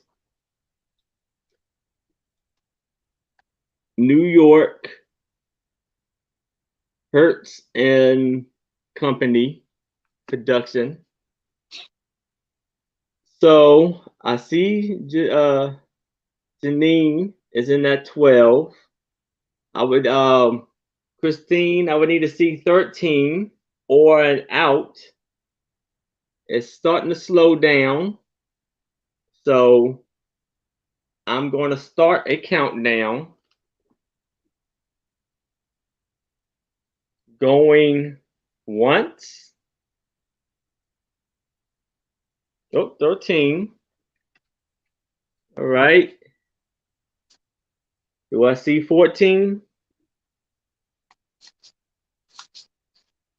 Oh, and Janine, I don't know if I haven't really checked, but if you haven't, send me an email with your information. Please send it to James Proctor 809. Your name, address, and PayPal address. I see 15.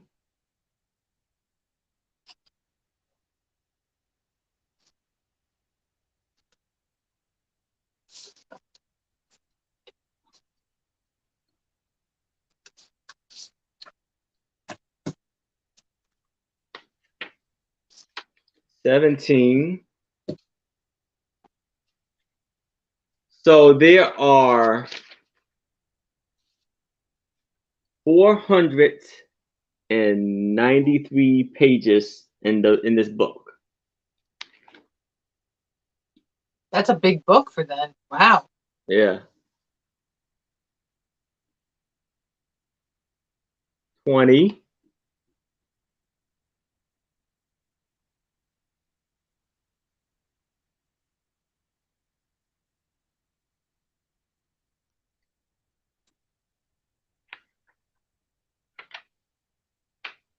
Oh, here we go.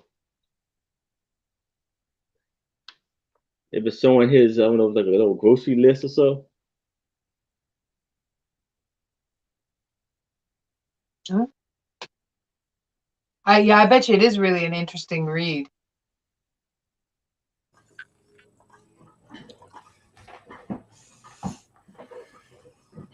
All right. I may. Yes. I starting to slow down again. So I'm gonna do let's do the countdown over again. So we are going once.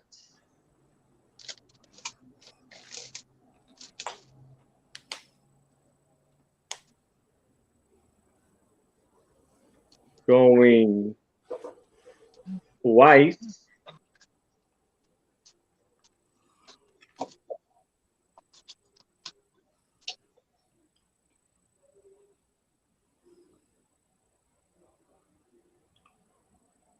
Last call. 26.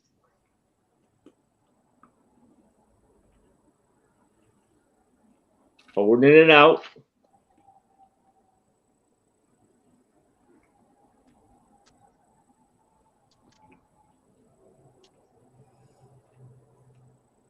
You're gonna see an out, or I'm about to call it to Christina.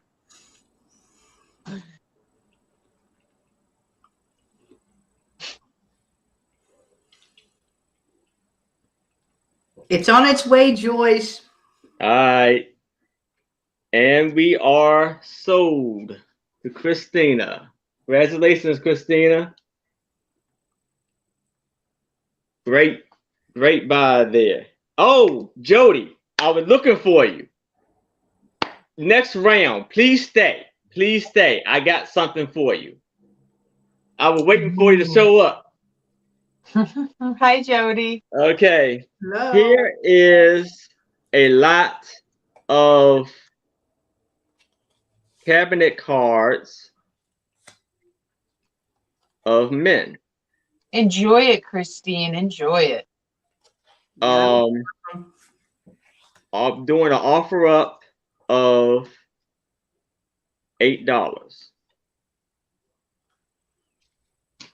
Well, this one is not a cabinet card, but this haircut looks pretty interesting.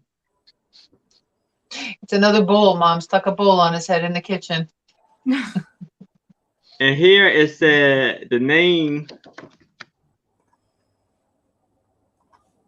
Is it? Kenner, Brian. I can't read his last name. The last name is, yeah, that's pretty rough. So that's the first one. We'll call him Pumpkin because he looks like a pumpkin head. Yeah. Here's a picture of a soldier. Oh, that one's cool. Yes. And you see the nice cabinet card there. Here's a young man right there.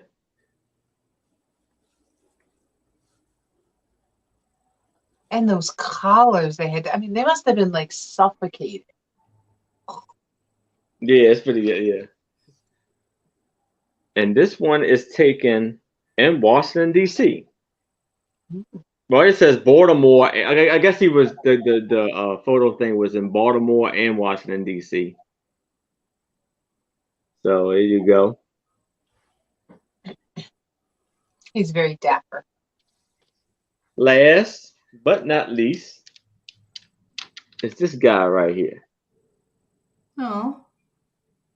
Oh, he's rocking the Teddy Roosevelt look. Yeah. And it has the little. Oh, 1912. Oh yeah, 1912. So this is antique. Yeah. Frank, look at this. Look at this. Frank Hercules Morris, 46. And look, this was March 24th, which is coming up. 1912. 1912. So these 5 for $8.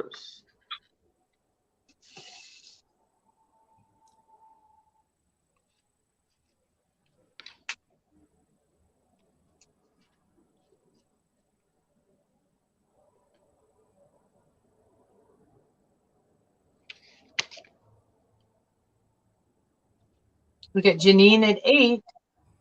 All right. These photos freak out Joyce. I get it. Oh yeah, I know, Joyce. I'm sorry, but people, I don't wanna keep you out. Everyone's got their thing. Going once.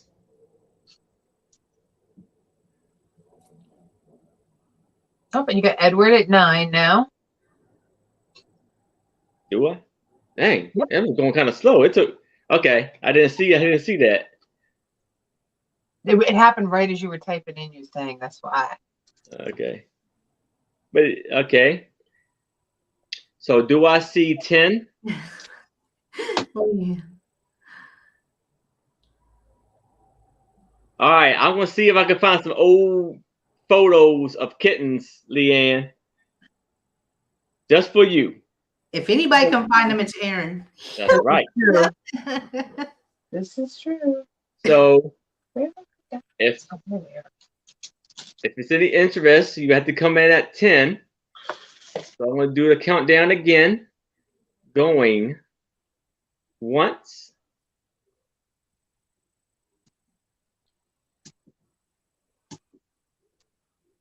How about puppies? I got some old photos of puppies. Going twice, and as you've seen the horses, you know.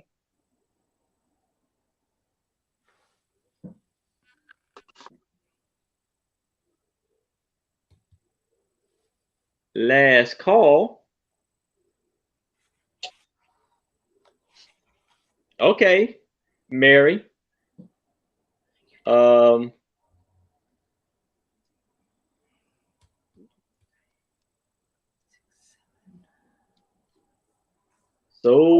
to Edward. Congratulations, Edward. These are yours. Congratulations. Now we're going to swing back over to Nikki. Hello. Okay. This next group, or lot, is, I'm calling this my Jesus lot. It's got 12 different pieces of ephemera that are related to churches in some way, shape, or form. This first one is super old. It might even be antique. I just don't read German. I know it's something about the sacraments of the altar. Because that part I can read. And then it has all this lovely German writing underneath, which is why I can't tell you what it's from.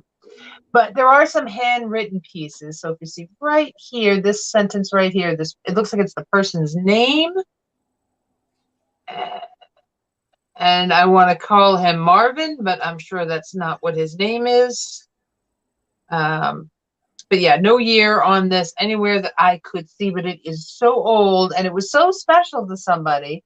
And even the tape on this is old, that they taped it all up because it had ripped. So this is the first piece, and there are 12 pieces in this lot.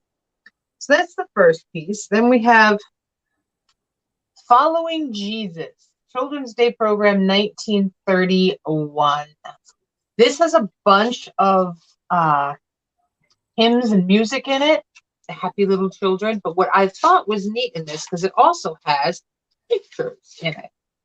So we have some 1930s kids all hanging out by a car and what looks like a castle, but is probably a church.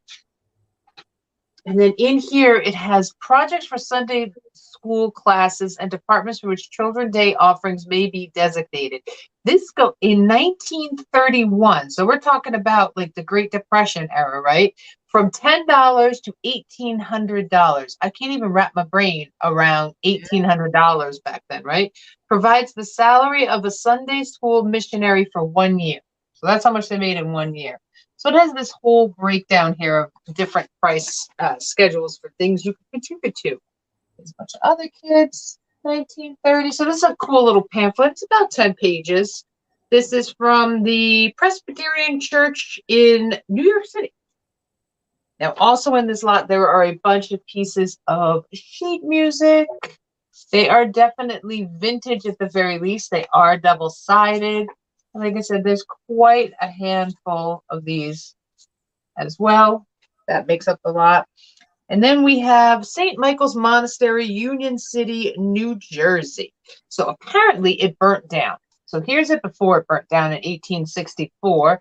And then this is them in 1934 putting out the fire. Aww. So these little pamphlets would have come, I guess, to get people to donate. So they are like a 4-page piece. So this is the first one. And then they go monthly from them, and they're all 1934. So we have September 1934, and it shows pictures of them. I know, I love paper too, of them rebuilding. Then we're in October, and look at it, actually got it back up. The scaffolding up. And they show that back as well. I'm putting it together. And then them inside, fixing up the inside in November 1934. So you can see the dates are right there. So like I said, this is a 12-piece Jesus lots.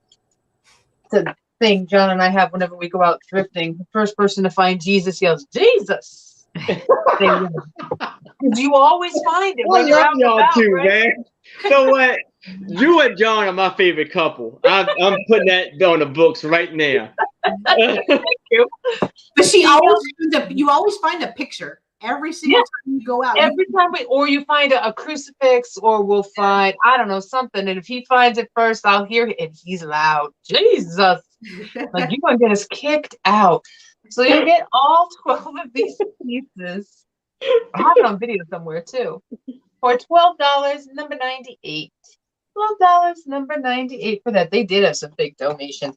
I would like to know in 1931 where people found that money. Just saying. Yeah.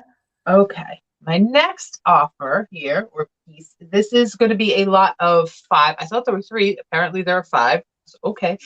These are Victorian sample fans. So they would have come, here it says on the back there, it's a sample copy. Janine for number 98. Oh, okay. Thank you. Yeah, my lag is bad. Thank you, Janine. Okay, put you there. So this would have been sample. So this one's Christmas. This is a Christmas one, which I think is really cool because you get the poinsettias and the berries. So I think they would have come a little bit larger. So that's why I said these little samples from them. And then it tells you on the back how much it would have been. So in lots of 3 or more packages, 5 cents per pack. That's not bad. And the more you got, I guess, the more it went up. And this was out of Chicago. But I just like the graphics on that one. And of course, I have it upside down. There we go. Now we're not upside down anymore. Best wishes for a happy Christmas.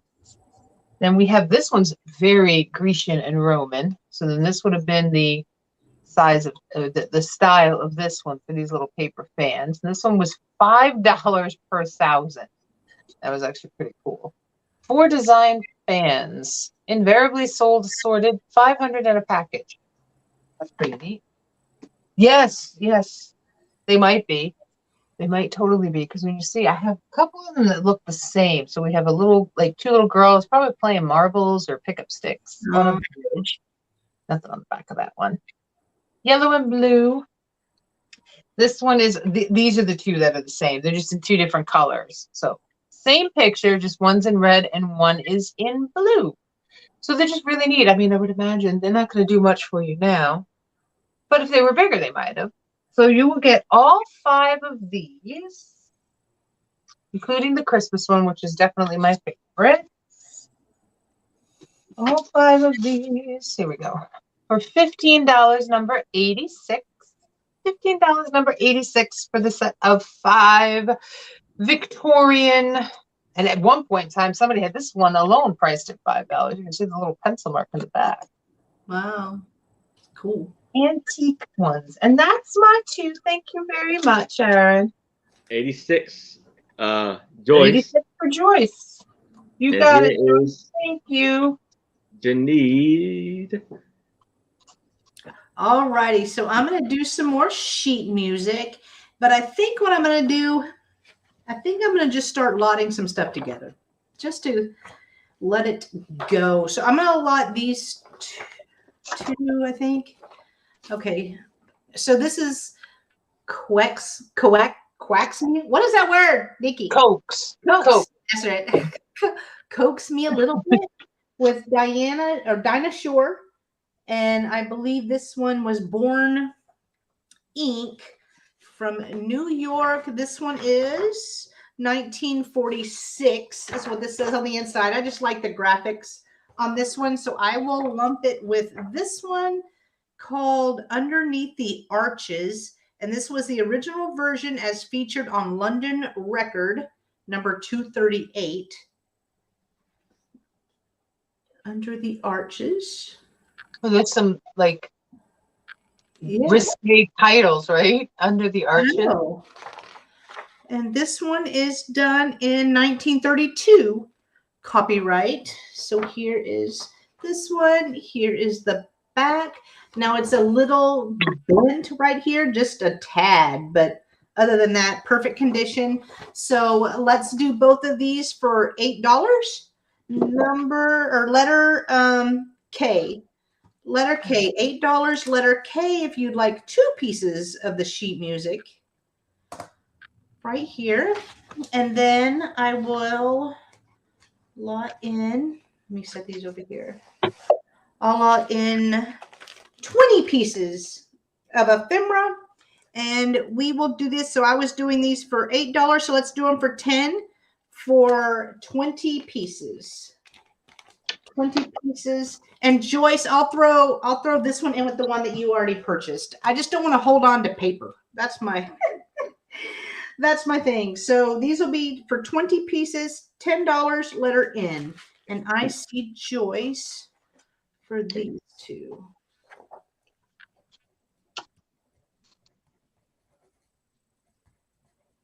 Alrighty. That's mine too, Aaron. All right. And N, Joyce. Jenny. You'll get there. It's Janine. okay. Janine. All right. Number 10. Thank you, Janine.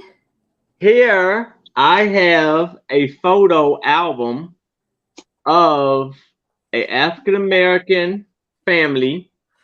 It's kind of the album, the book part of it, the top part is missing, so it's a little ripped up a little bit, but it's for the age, it's still great shape. So we have, I think, about 70 photos in here with a little pamphlet. I guess it's a church pamphlet. So with these photos right here, I'm gonna do,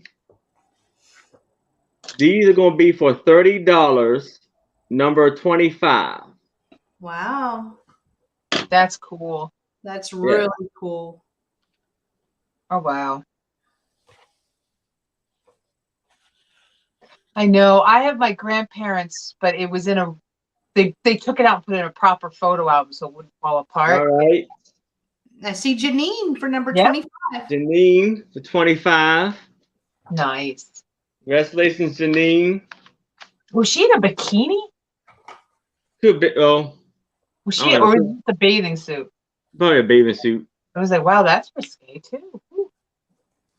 So Joyce. Jody. It's too many J names in the chat. Yeah. How many more do we have left? I have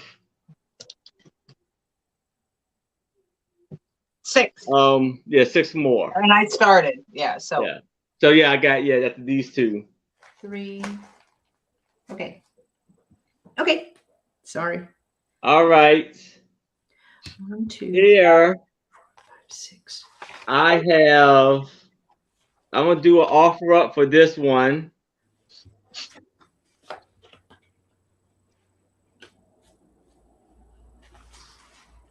$8 for 1. The Lady of the Lake, Scott, by Scott. The Lady of the Lake, Ooh. standard English classic.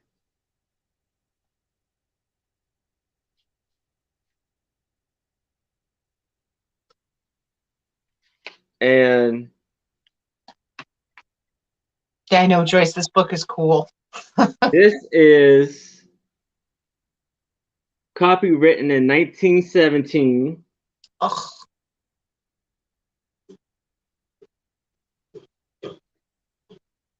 And on the back of here, you see it been written in Albert Pearson, Alexandria, Virginia. He liked to write his name a lot in his books.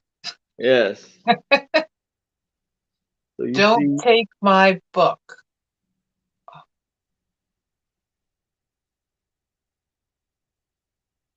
That is cool.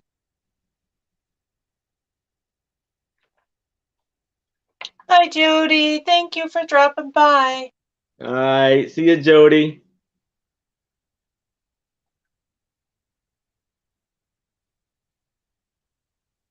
I like Excalibur too. I have a couple of different King Arthur things. This is awesome. Yes. So this one has 218 pages.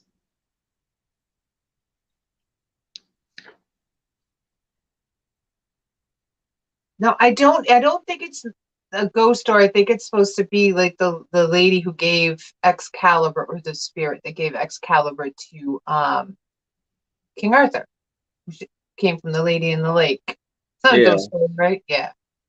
So for the painting by Sir Thomas Lawrence? Lawson.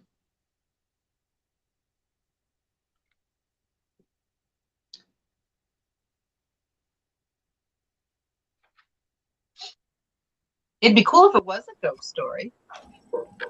Yes. So okay, so we got Christina D, Christine D, in at 12. So we're going once. Okay, you got, here comes Joyce in at 13.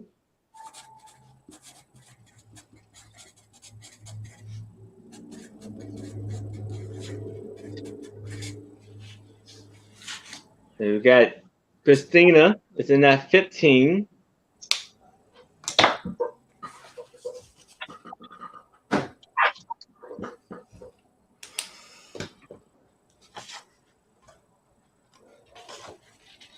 Oh, Joyce is in at 20. 22, Christina. I got a question for y'all. Do y'all like and want to see books from Winston Churchill? Ooh. Say yes or no for Churchill. But Churchill, if you do want to see Churchill.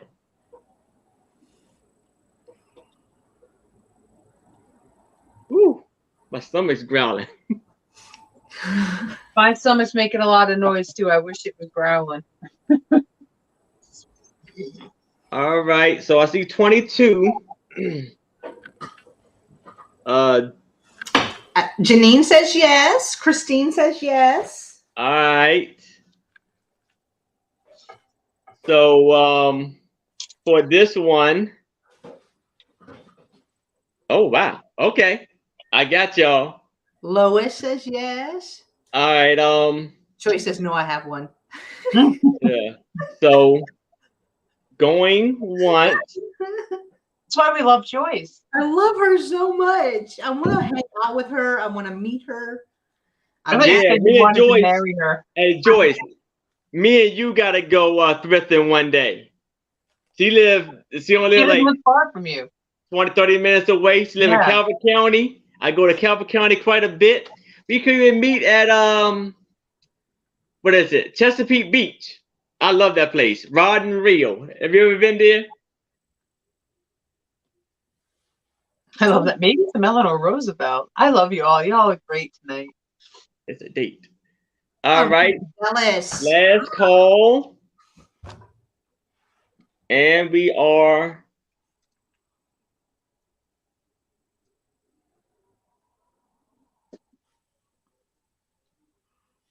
to Christine D. All right. Uh-oh. Oh, hold on. Oh. Joyce popped back in there.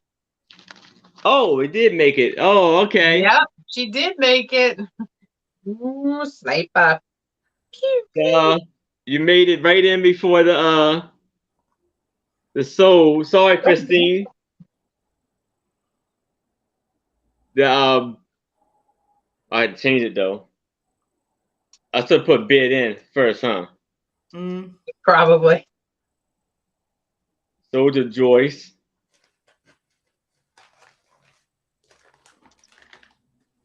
All right, congratulations, Joyce. Yes, from Maryland, they're gonna go to Egypt after that. Hop on the plane. They're gonna go to Egypt for lunch and then come back. Here's Nikki. It was a 14-hour. No, I want to tell this story. Hold on for a second. Yeah, no, I want to hear it. I never been on a plane before. And you went to my Egypt. first plane trip was from here to Egypt, which was a 14-hour flight. Holy moly! Wow. Nope. Go That's big. how you break yourself in on a plane. Go big or go home, Aaron. Yes. No, I would have had to make the plane stop or the trip stop someplace and then maybe get on a plane like the next day and go further. Yeah. Yeah. No, that's okay. Okay. I actually thought she said, I want to marry Joyce. I actually thought that's what she was going to say. Okay, so my next item is going to be a set of, and they came this way, so I'm going to send them to you this way. Whoever put these together did a really nice job packaging them. So I have a lot of 1, 2, 3, 4, 5 lady cards. So here's my first lady, and of course the shine is just going to be intense. She's got some hair. Now she is the most interesting. I don't even know what that is. It's like a weird knotted scarf and then some kind of, I don't know, sweater clip to hold her shawl, because you can see the chain dangling down there too. It's a wild picture. She's very lovely. She's my first. This next lady is not lovely. She looks like she's going to eat your soul. Oh, crap. She's haunted. She's haunting somebody right now. She is. I mean, look at the little curls around her face. I mean, I don't know. Maybe she's trying to smize. I think she's failing smizing, but it's the high collar and the black and the buttons and the jewelry is gorgeous, but that face, like, she's just like, she's a little, I'm not gonna lie, she's a little frightening. Now this looks like somebody's sweet lady. Look at, she's very sweet. Aww. With her little gloves and standing up. And how many buttons does a dress need? Holy moly. Look at all the buttons on that dress. Yeah, she scares me too. That's why I probably should have held on to her till like Halloween and just be like, nope, this my homegirl. She's gonna eat your soul. You try to steal all my candy. Here's another one. I love that you get the whole full on, like, what their clothes look like when they're standing up, because sometimes you just get the headshots, you don't get to see that, but she got a bustle. You imagine how heavy that dress is? These are originals, Kathy. These are original, and the backs of some of these don't have any, but this next one is really cool. I know that's why women drowned then, because they were dressed like this. It's not like they probably didn't know how to swim, but that's why they drowned. This one is my favorite, and I'll show you why. It's not necessarily the picture. I mean, she's gorgeous and lovely, and she has a lovely hairdo and a big bustle and lots of fabric. And it's the fact that on the back, this came out of England. This is W.G. Wellstead and Son, photographers of the Prince and Princess of Wales. So the people who took this photo took pictures of the Prince and Princess of Wales. And it's by special invitation only, I guess. You get to go and get your picture taken there. Cool. Yeah, and I left them like this because they kind of remind me of trading cards. Like, if you leave them in here, first of all, they're going to be easier to ship. Second of all, nothing is going to happen to them.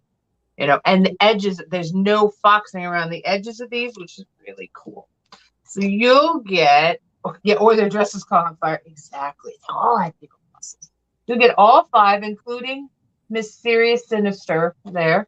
All 5. I'm missing one. Here it is. Here's the 5th one. There's my 5th one. And their jewelry is lovely and everything. So all 5 of these ladies will be $15, number 82. $15, number 82 for my Edwardian ladies. I'm calling them Edwardian. They could be Victorian, but I'm kind of leaning Edwardian. That Prince and Princess of Wales one, that might actually be right on that cusp. Then my next thing, we have a lot. This is a lot of 5. This is ladies' dress patterns, and so on and so forth. Kind of an interesting mishmash of things. So this is Simplicity Pattern, American Fashion, Spring 1969. And I'm not going to lie, there are some beautiful ladies in here. Aww. And very ethnically, I got you, Kathy. Thank you. And very ethnically diverse, too. I love that. So it lets you know, we've even got a little hippie going on in there, what fashions would have been in style in 1969. So this is more of a catalog, because it lets you know what the pattern number was. So like if you saw, like, let's say you wanted to make, here, I'll go to the back. Let's say you wanted to make this dress, which I would totally wear that dress. I love me a good backseat dress. It gives you, go to number 18, and it's Simplicity Pattern number 8061. which Oh. I know Scary Woman is creepy. So there's this in there. Let me jot down Kathy's. And I don't think I have your information. If you could just send it to me, shoot me over an email, Kathy, that would be awesome. And then, did you really get in trouble for making a skirt, a mini skirt in home ec? That's funny. I got in trouble for not being able to sew. I can't sew. So then we have Fast and Easy. Mary owned this pattern, and the patterns are all still in here. This is definitely like these dresses I would wear too because they kind of look comfy. As long as somebody made them in a stretch jersey knit, I'd be good with that. These are Miss dresses. Let's see, does it say the size on it? I thought, size 16. All of that. So there's this one you get. And we've got little t-shirts and shirts for kids. Don't they look like the Brady Bunch? Look at Cindy. Yeah, she looks like Cindy. Cindy and Bobby Brady. And then we've got this one. This is another totally 7. 1 or 2 of them actually say their dates on it. Does this one say the date on it? 1974. Good year I was born. And there's these shirt dresses are fabulous too. Thank you, Kathy. I even heard the little ding ding. That was awesome. And then there's a little extra bonus I have here. Aunt Martha's hot iron transfers. So there are a bunch of, there's horses, there's cows. It's lots of horses and cows. And they are still in here. And a few of them have been used, but some of them have not. So you can see they're still on their paper. A couple of them have been taken off. But there's lots of different uses for these. I think these are cool because you can use them to trace and do art with them too, which I think is really neat. Oh, that's pretty. So there's horses and cows in this one. So I figured I'm going to throw this in with the pattern. So this set of 5 sewing pattern lot will be $10, number 96. $10, number 96. And those are mine too. And thank you so much for that speedy, Miss Kathy. She gave me an E. Follow directions. Oh my goodness. I was horrible at home ec. I was. All right. Look. Here is Jenneads. All righty. So I'm just going to throw together a couple of more pieces of the 10-piece of the large ephemera ones. But I took out one little piece because I kind of wanted to show you. It was kind of cool. So it's like this little envelope, and it has a little wooden pen on there. And inside is just so cute. It's like a little stamp thingy, but they're not like real stamps. I think this would be cute by itself, just to craft with. Like even the envelope was kind of homemade by somebody out of like a page of a book. Oh, that was kind of cool. Anyway, just showing you that. I'm easily amused. So all 20 pieces, we are going to do $10 for 20 pieces. And this has like newspaper clippings, and it has other stuff, book pages, stuff like that. $10 for 20 pieces for this one. And then I'll do the same thing for the last 20 that I have as well. So this has some more book pages, some music. This one will also be $10 for 20 pieces. Letter S or letter O. Type in S or O if you would like those. And those are mine too. All right. Let Janine know. Oh, Jenneads know. This Janine, SNO. SOS. Oh, I see. Okay, Janine. I thought you were still talking about me. Okay, got you, Janine. Thank you. Okay.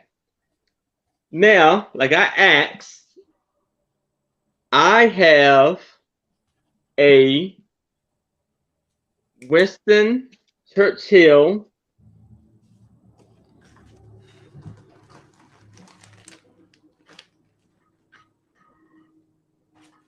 Trump. Can you say it right? Triumph and tragic. Yeah. I'm gonna say trumpet. Trumpet, I know. and tragic. The Second World War by I guess it's by Winston Churchill, 1953.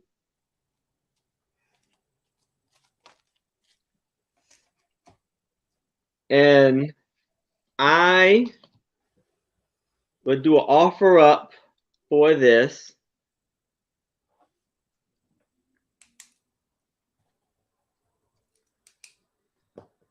for $8.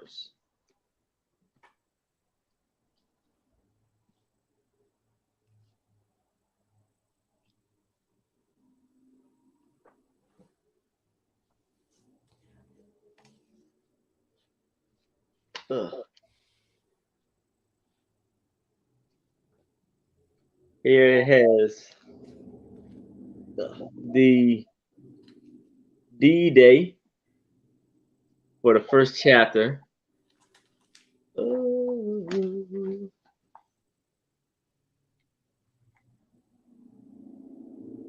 see Janine. It's in that 8.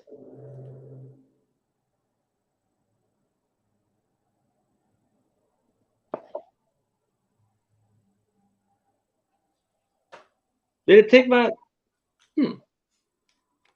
Yeah, I don't see. I put it in there, and then it didn't. Oh, error. Try again. Oh, weird. Let me try it again.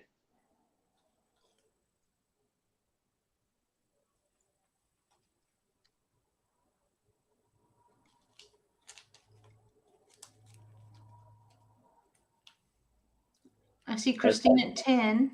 This is Christina at 10. Okay. I get it broke that time, I guess. It had an error the first time for some reason.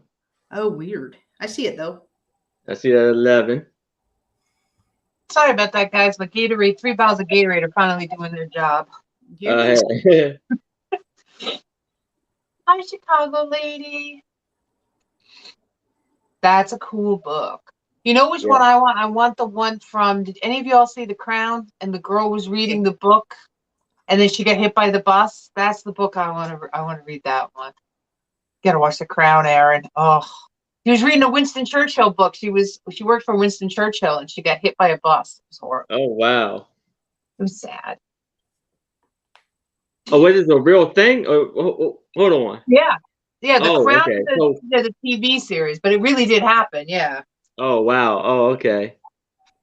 Yeah, you gotta pay attention when you cross the street. Yeah. Well, it was really bad and foggy, and they couldn't see in front of their own face. So.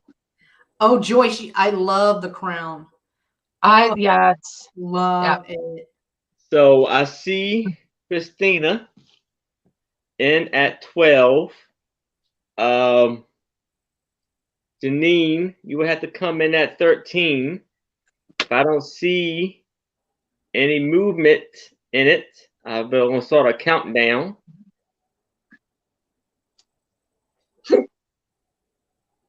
So going once. Oh, okay.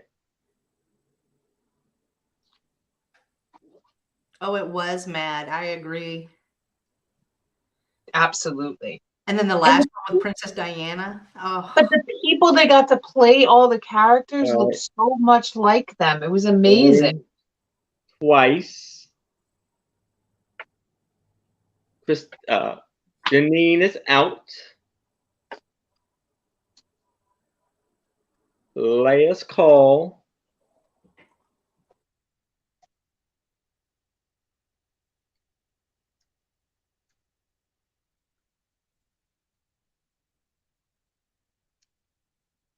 And we are sold to Christina. All right. Next up,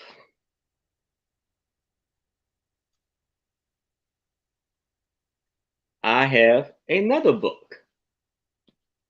This is Lucy Gayheart by Wilma Catcher. And this was copywritten. Well, I think the book was written. It's a lot of novels in the book. So let's see here. Okay, this was published in 1935. Oh, wow. But the writers or the novels, Alexander's Breads, 1912, O'Parners, 1913, The Song of the Lark, 1915. On and it's a lot. So we're gonna do. This was okay. I get it. I see what she's saying. These were the novels that she wrote. The works of Wilma Gayheart. So this was one of her books, Lucy Gayheart. So this will be for $8. Offer up. Oh, I just put $8. Well, I'll do it again. There's some cool titles for some of her books too. Yes. Mm. Yeah. That is true, Mad. That is true. Very true.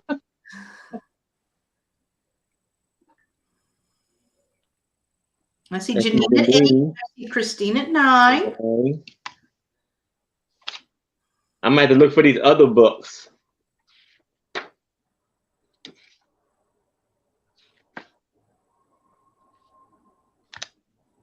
The Shadows of the Rock. My Mortal Enemy. Ooh. A Lost Woman. One of Ours. Yes, I think she did. 13. 13 of them. Wow. 10, 12. Look at y'all knowing stuff. I had no idea what this book was. I was like, well, you got me on this one. The others I knew. This book has 231 pages. Well, it got some issues, but still in very good shape.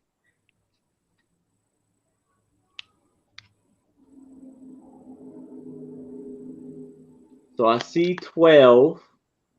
So I see 13.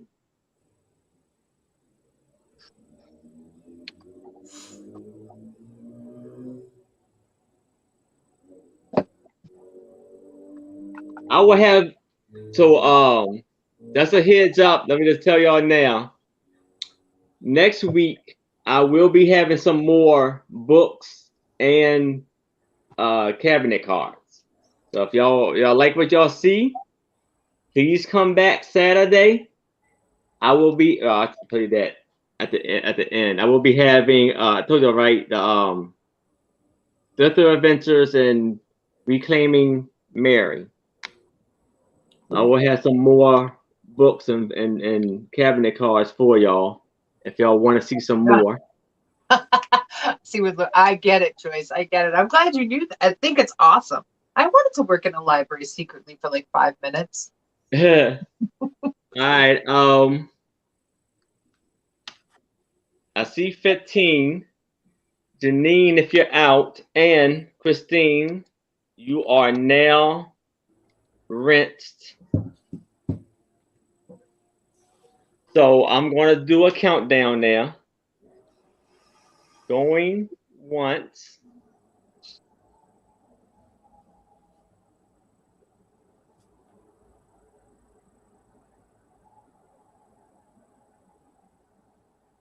Going twice.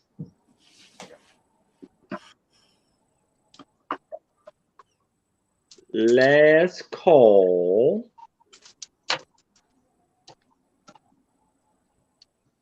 Oh, here.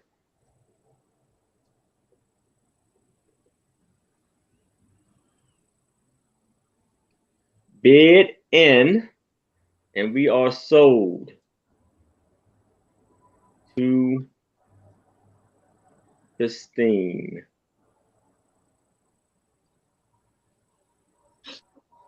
D. Oop, ran it together. All right. So we're going back to Nikki. Okay. This next lot, I'm just going to hold up the card just so you guys know while I explain it. This is a choice. I have a set of 4 different sheet musics, and you just tell me which one you want. They'll each be $6, and the number would be 83. So the first person who puts in 83 gets the first pick, and we'll go from there. So my first one, and these are all from the 20s. Any ice today, lady? I love this. Look, first of all, why is Mama grabbing her butt? Because all I can think of is that's actually a man dressed as a woman. Because look at the shoes don't even really fit, right? And it's grabbing a little butt. I don't think that's really what's going on. I'm just joking. The new college hit too. New college. This is 1926. I get that right? Yeah, 1926 out of New York. So no ice today, lady. Any ice today. And it has the lyrics in the front too, which is cool. And then I like to show the back just so you can see, because sometimes there's cool stuff on the back. There's been cool Disney ads on a few of them. So this next one here is 1928 copyright. This is Constantinople. So it doesn't fall on me. What's that song? Constantinople used to be Istanbul. The Bare Naked Ladies sang it. I don't know if you all know the song I'm talking about. So there's Constantinople 1928. These are just fun graphics. Here's Carry Me Back Home. Carry Me Back to Carolina Home, a Foxtrot song. That one, I don't know if there's any people from the Carolinas. Hey, Jenny. This is 1922. This one's older than I thought. Really good shape. All these are in really great shape. 1922 on this one. This one gives me a really good giggle too. This is My Troubles Are Over. But he's all dapped out, looking like, 3-piece suit, coat and tails, top hat. He's got little like stick figure flowers running next to him. 1928 this one was. Next year, stock market crash. Troubles were not over. And this is a pink background. It does have in pencil. Polly owned this. I'm pretty sure this could be erasered off. I just have not done it. And I really thought he was sticking up the middle finger for a second, but he's not. He must have found it. Yeah, sure do look like it. I did. I was like, wait a minute. I had to turn it around. I was like, nope. I guess he found, I don't know. It looks like he's got a ring in his hand. And then he's got, I don't know, a diploma or a wedding certificate. I don't know. Why is this? I don't know. Maybe he's getting married. Maybe that's why his troubles are over. I don't know.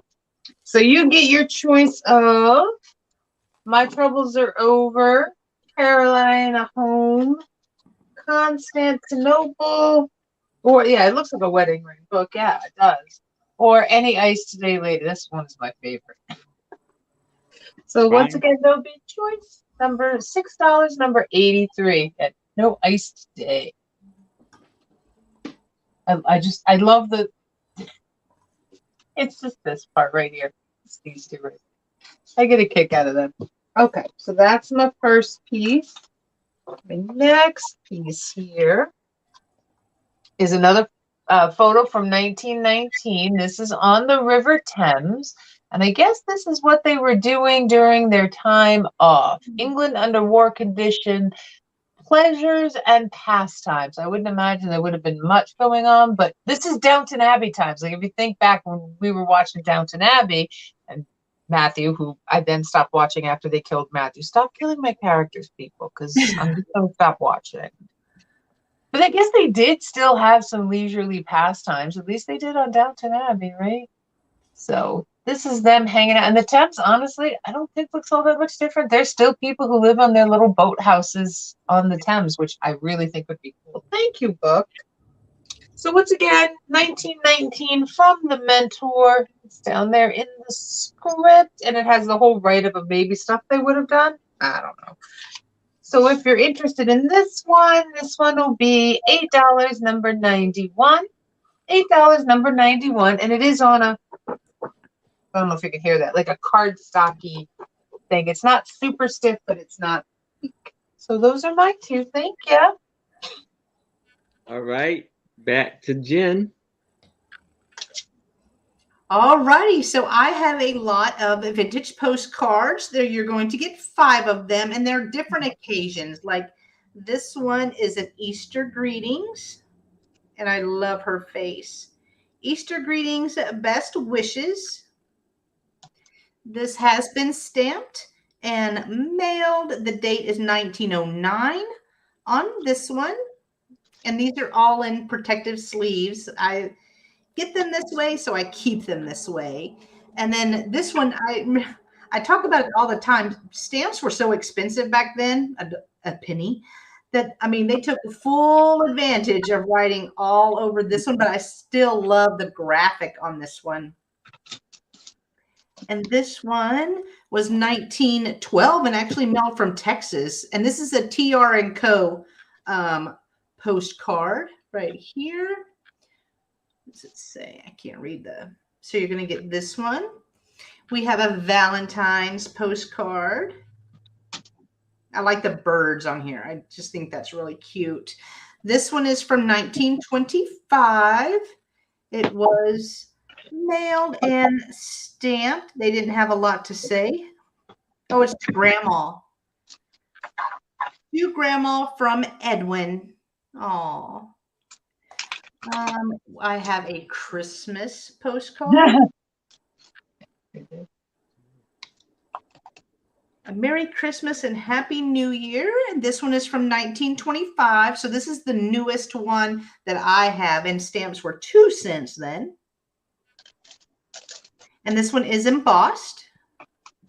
And then last but not least in this lot, this one says, there's no use asking why I'm lonesome all the day. You know till always go when you are far away. But it has a cute little Cupid on there. Here is the back. This one is from 1912. So all 5 postcards are going to be $8, letter I. $8, letter I, for the set of 5 postcards. And then I have I'll just throw in 2 more pieces of sheet music. I'll do When They Ask About You. Let me do it like this. Oh, I see Kathy for letter I. Thank you. I'll do 2 more pieces. So here's this one, When They Ask About You. I love the lady on the front, even with her nails done. This is Joan Brooks, and another Irving Berlin. This one was done in 1943. 1943. Here's the back. And then the music, of course, is on the inside. And then I'll throw in the Lonely Heart that I showed before with the wedding scene from a radio show. This is music from a radio show called Today's Children. Today's Children. So it's going to be $8, letter F, for both pieces. $8, letter F. And those are my 2. All right.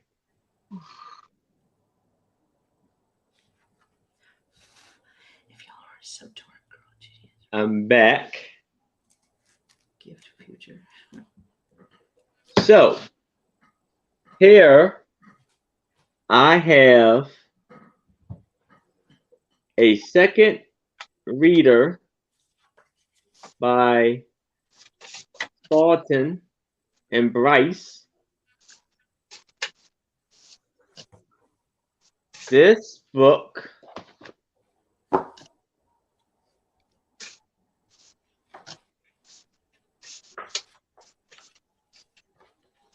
I would do an offer up for $8. And this was copywritten in 1907 by Newson and Company. Thank you, Jeannie.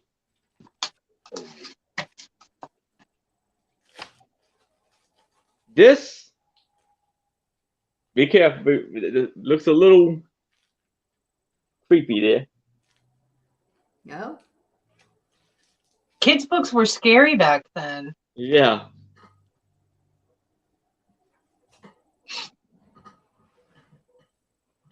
So this one has,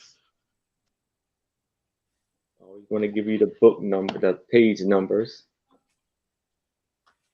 176 pages. Had color in it. That's amazing. What an age. Look at the cat serving the chicken. I cat, rat, he cat.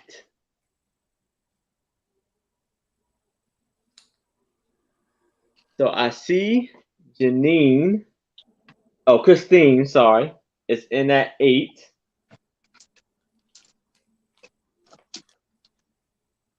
So how about you say we do a countdown? Countdown. Going once. Countdown. Y'all remember that song?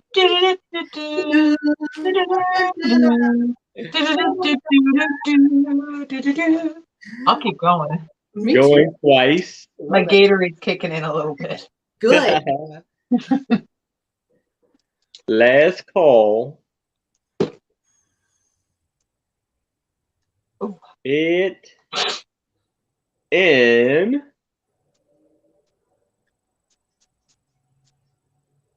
I did type it in. Yes, you did. I see it. Yeah, but there you go. Sold to the turtle. I didn't see a turtle, did I? It was a turtle in there somewhere. I don't know. It was a turtle in there. I can't remember. Sorry. But sold to. Oh, she missed it. What was the title? She was saying. Oh, the title. I'm sorry. Oh, the title was A Second Reader. And it was 1907. Yeah, it's like a school book, which is cool. Yes. This book right here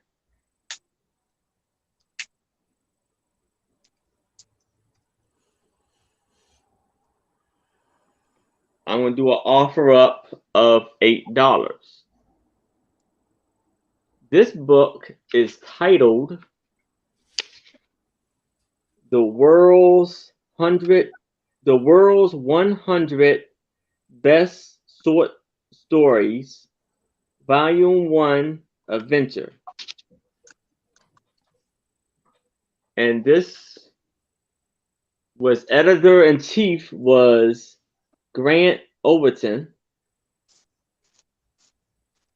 By the company, published company was Funk and Ragnails.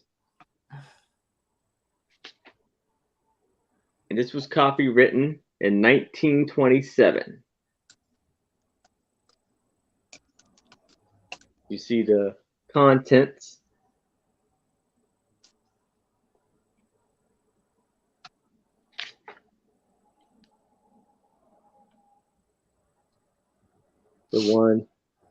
The reporter who made himself king. That's one of the stories.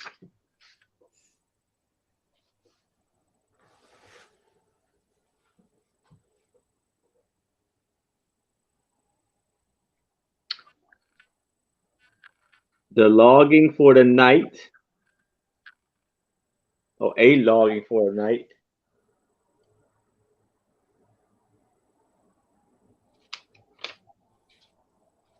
That's Robert Louis Stevenson.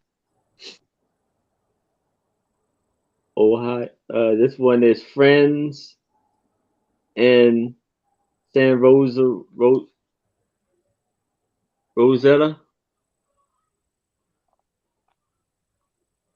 What was the name of the book? Bookie missed it. Oh, the name of the book is The World's 100 best short stories. And this will be an offer up of $8. The most dangerous game. The dumbest chucker. The dummy chucker. So and I'm put one more. A fight with a cannon. So this book is $8. I remember those, Joyce. Readers. Yeah. If it's no interest in this, we could move on and go back to Nikki. Yeah, we just had one roll through here about an hour ago, Mary. I gotta It was check loud. weather. All right, here is Nikki. Okay, next up I have a lot of 10 antique postcards. These are all from the very early 1900s. So we have the last penny to my name I'd spent to mail to you. This was sent in 1911, and all of these do have writing on them. So they are written, so you could sit down and have a nice little read. This person wrote a book, that's for sure. Here's the front of this one. Somebody playing a piano, somebody running away. This was 1910. Run away, I get it. This is 1905. They really took up the whole front. I know. I love when they do that, though. I mean, they were trying to save a penny. But look at the nice. They did a beautiful job printing out the address, but they must have got writer's cramp on the front. That's all I'm saying. They might have got writer's cramp. I am perfectly delighted. This one here is 1907. Just a brief note on the front and then written on the back. I guess that's how they were supposed to be done back in the day.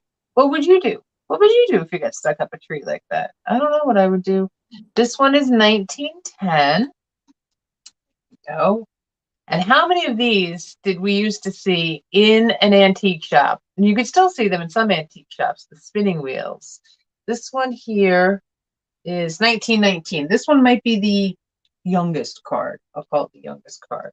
This one here is 1905 as well.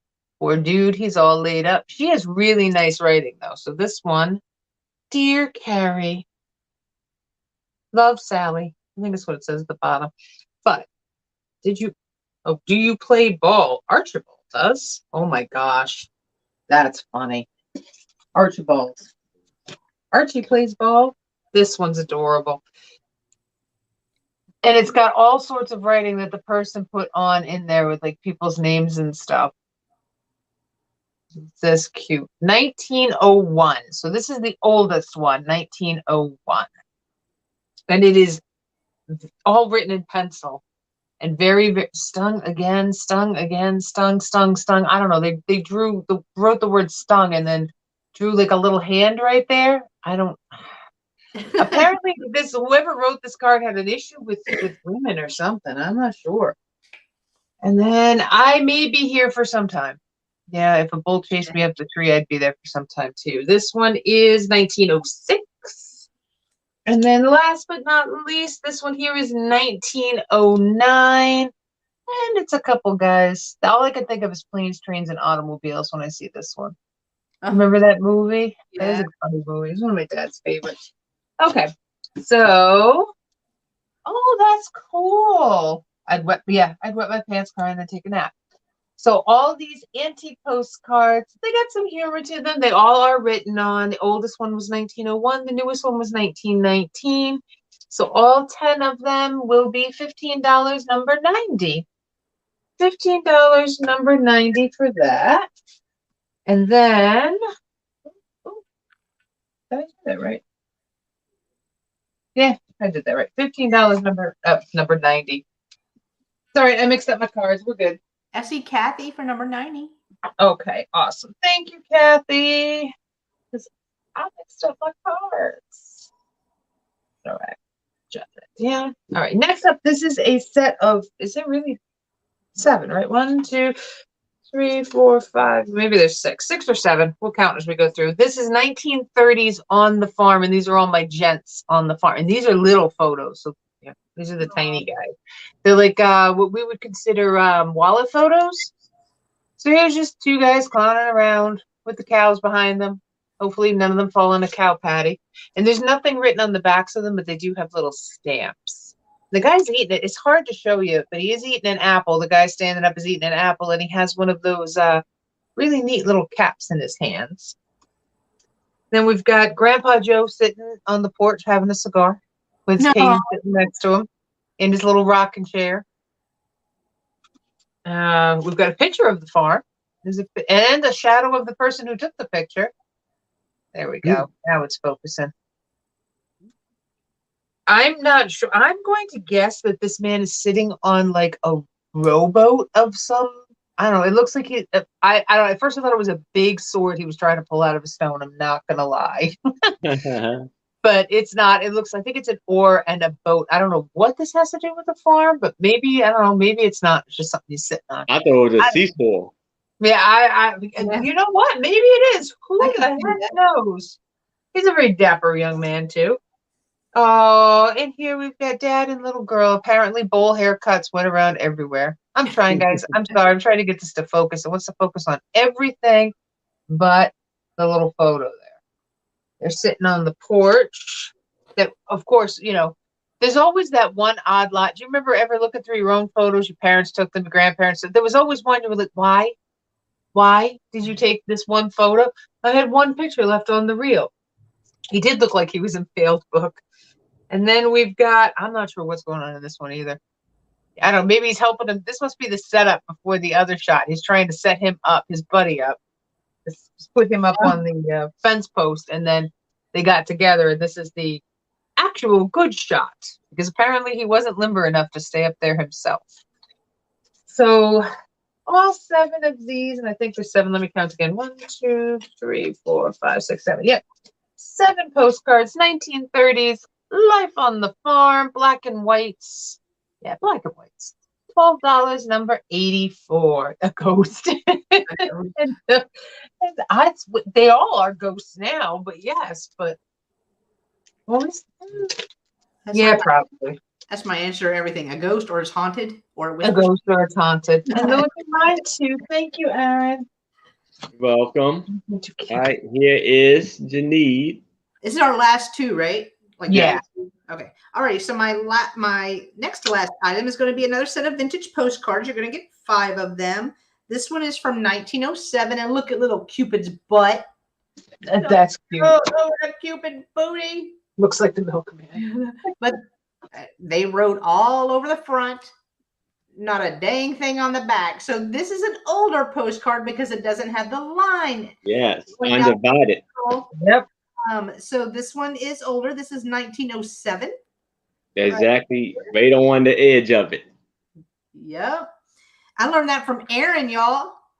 And then the next one, this is an Easter.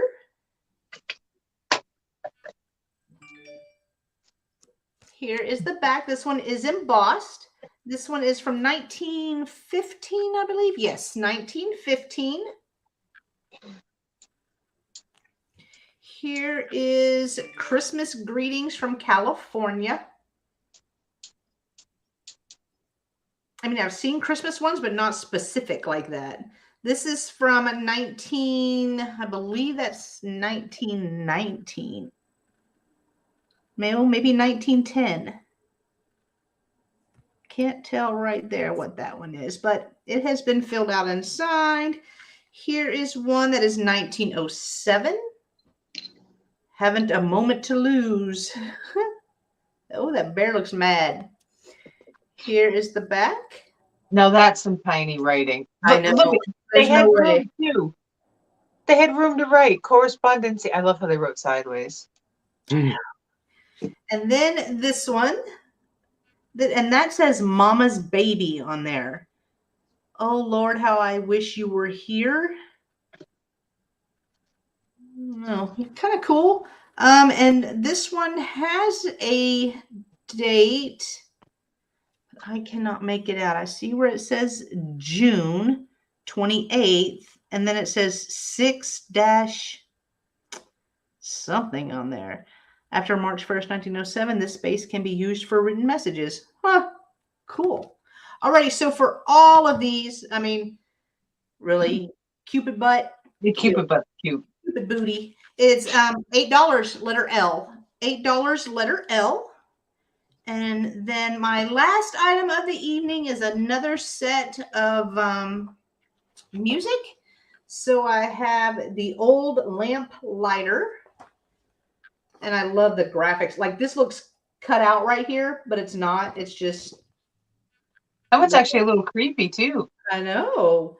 Now, this one does have a little... Oh, it's on this side. A little place right here, but still beautiful for framing. And it has Hal McIntyre on there. You got Kathy for L. Did you get that? Oh, I did not. Thank you, Kathy. This one, let me write that down because I will forget. Donkey, I know. I'm behaving. So this is the old lamp lighter. And then I'm also going to throw in the All My Life one because I like it. I think it's so pretty. So for both of them, they're going to be $8, letter F. $8, letter F for the pair. And those are mine. All right. All right. We're down to my last two items. So, how about I throw in a little Shakespeare? Ooh, Romeo and Juliet, edited by George Lehman Kittredge. And this was edited or copywritten in 1940. And I'm going to take it as maybe someone was taking up theater or so, or something like that, because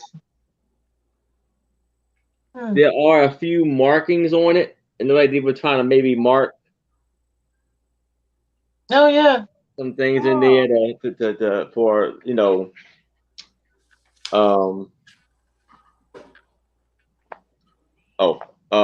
for their studies. So book. No, I'm trying to behave with Dominic the Donkey because then I get in trouble. Offer up for $8.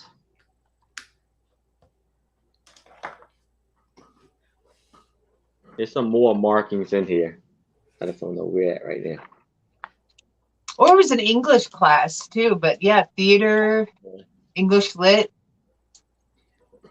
Yeah, it just has a few writings on it, like they were taking notes and stuff like that. Also. Thank you, Kathy. That's awesome. Thank you. Not my favorite Shakespeare play, but it's not bad. My favorite is Much Ado About Nothing. That one just makes me I seen because actually in DC they have every year a free Shakespeare play that they put on, and I seen Romeo and Juliet. Nothing to do with, not much to do about nothing. Yeah, that's another one. And what is it? A Midsummer Night Dream. Midsummer Night, yes. Those two are my favorite. Yeah. You got Christine at 8. I see Christine. They were very good. It was very nice. Yeah. They just asked you, like, they kind of like asked you to donate to, I forget what the cause was, but like kind of, I think to donate to help them keep running, I think. But it's pretty cool. That is cool. So I see Christine in that 8. So we got going once. Oh, see, it may be because here it says Elizabeth.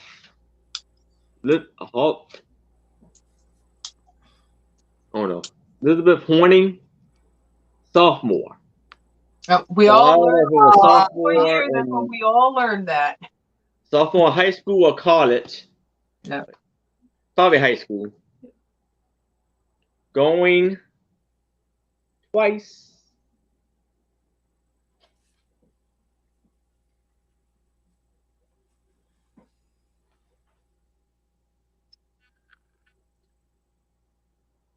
Last call.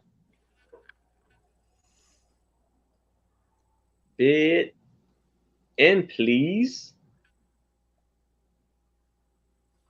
And we are sold to Christine D. Congratulations, Christine D. And all right. So this one, I don't have the cover to it. I know it has a cover that goes with it, but I don't have the dust cover. This is student nurse Lucy Agnes Hancock.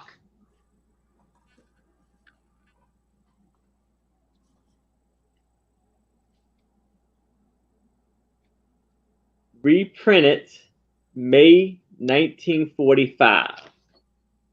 So we're going to do an offer up of $8. You're finding some great books, Aaron. Yeah, Yes. you are. They seem to stumble across quite a bit of them.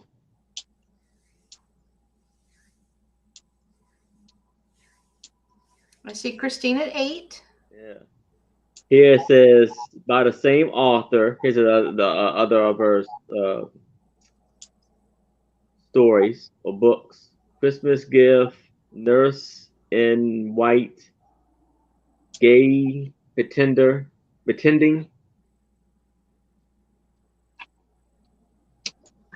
There's Sean Lamb. All right, I see Christine. So we are going once.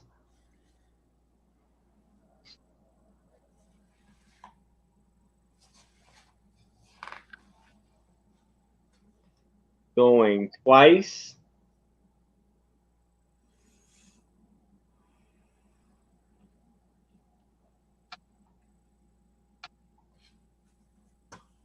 Last call. Bid in.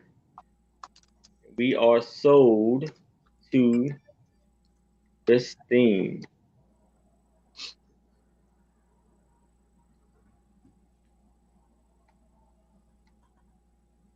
All right, congratulations, Christine. Woo! Great. All right. I had a great time with everybody. We had a great night.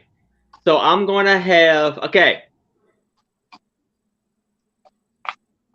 I'll let y'all give your last words, and if you want to do a rundown, you may, if you like. Okay. Well, Anything that didn't sell. because I started lotting stuff together, the only thing that I have left is 5 pieces of sheet music. These were all from, I believe, the 40s. So if anybody's interested in this, I'll do all 5 for $20. And that was it. Okay. Do you want to tell anybody, tell the chat? Oh, okay. On what shows we have coming up Yes. again? Mm-hmm. Okay.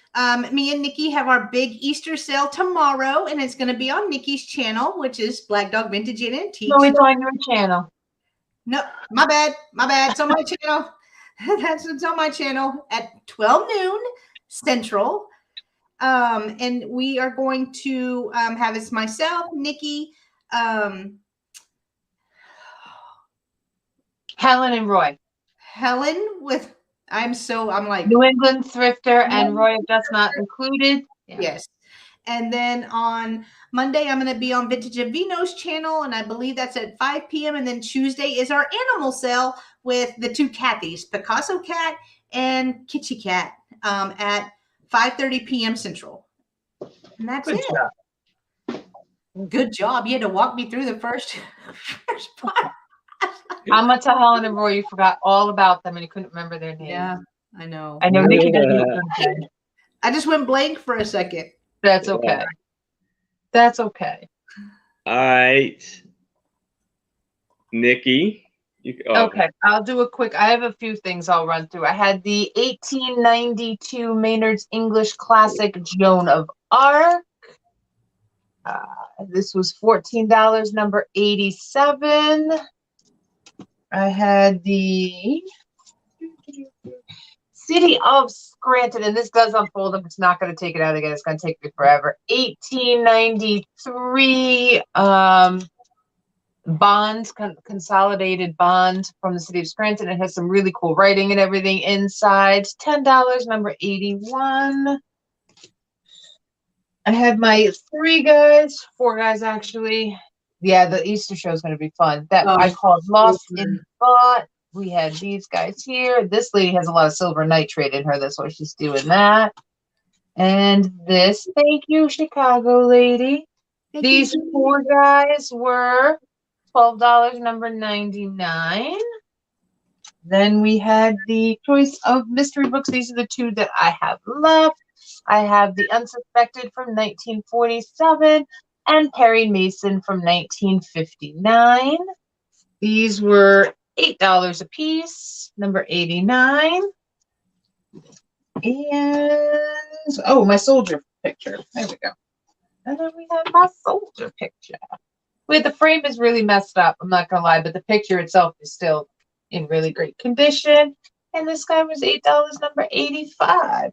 And Jen told you what we got coming up Sunday and Tuesday. And then Monday, I have my glass show on my channel, 1 o'clock at lunchtime. It's about an hour long. We're going to be hanging out and learning about some glass. We're selling some glass, and that is going to be with Claudia.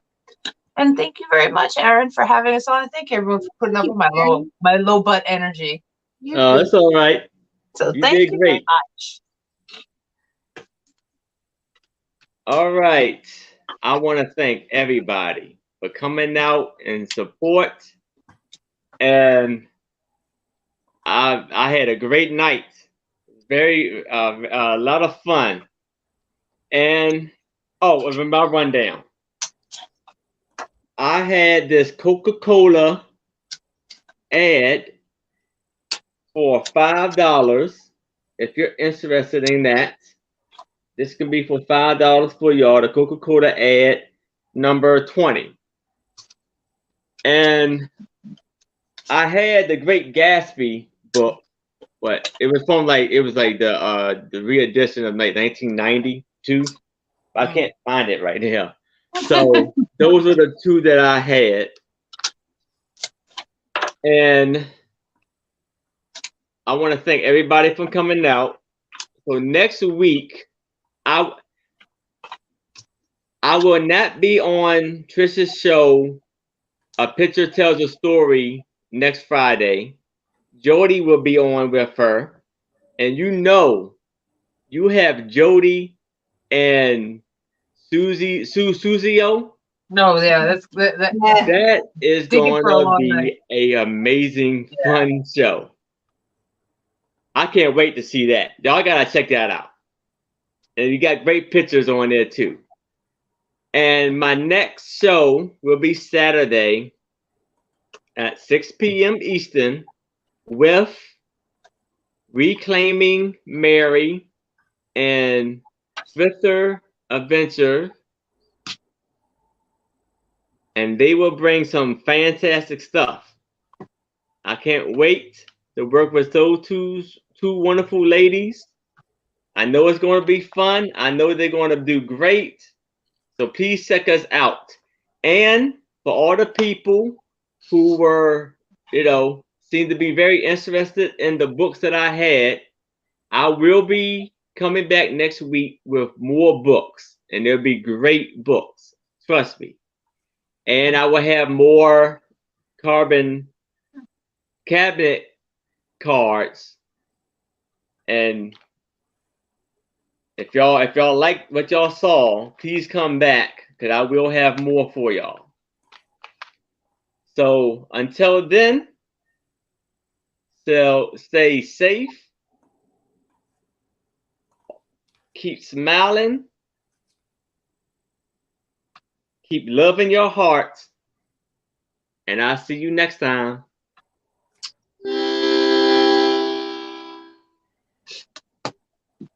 Good night. Good night. Good night. Thanks for coming.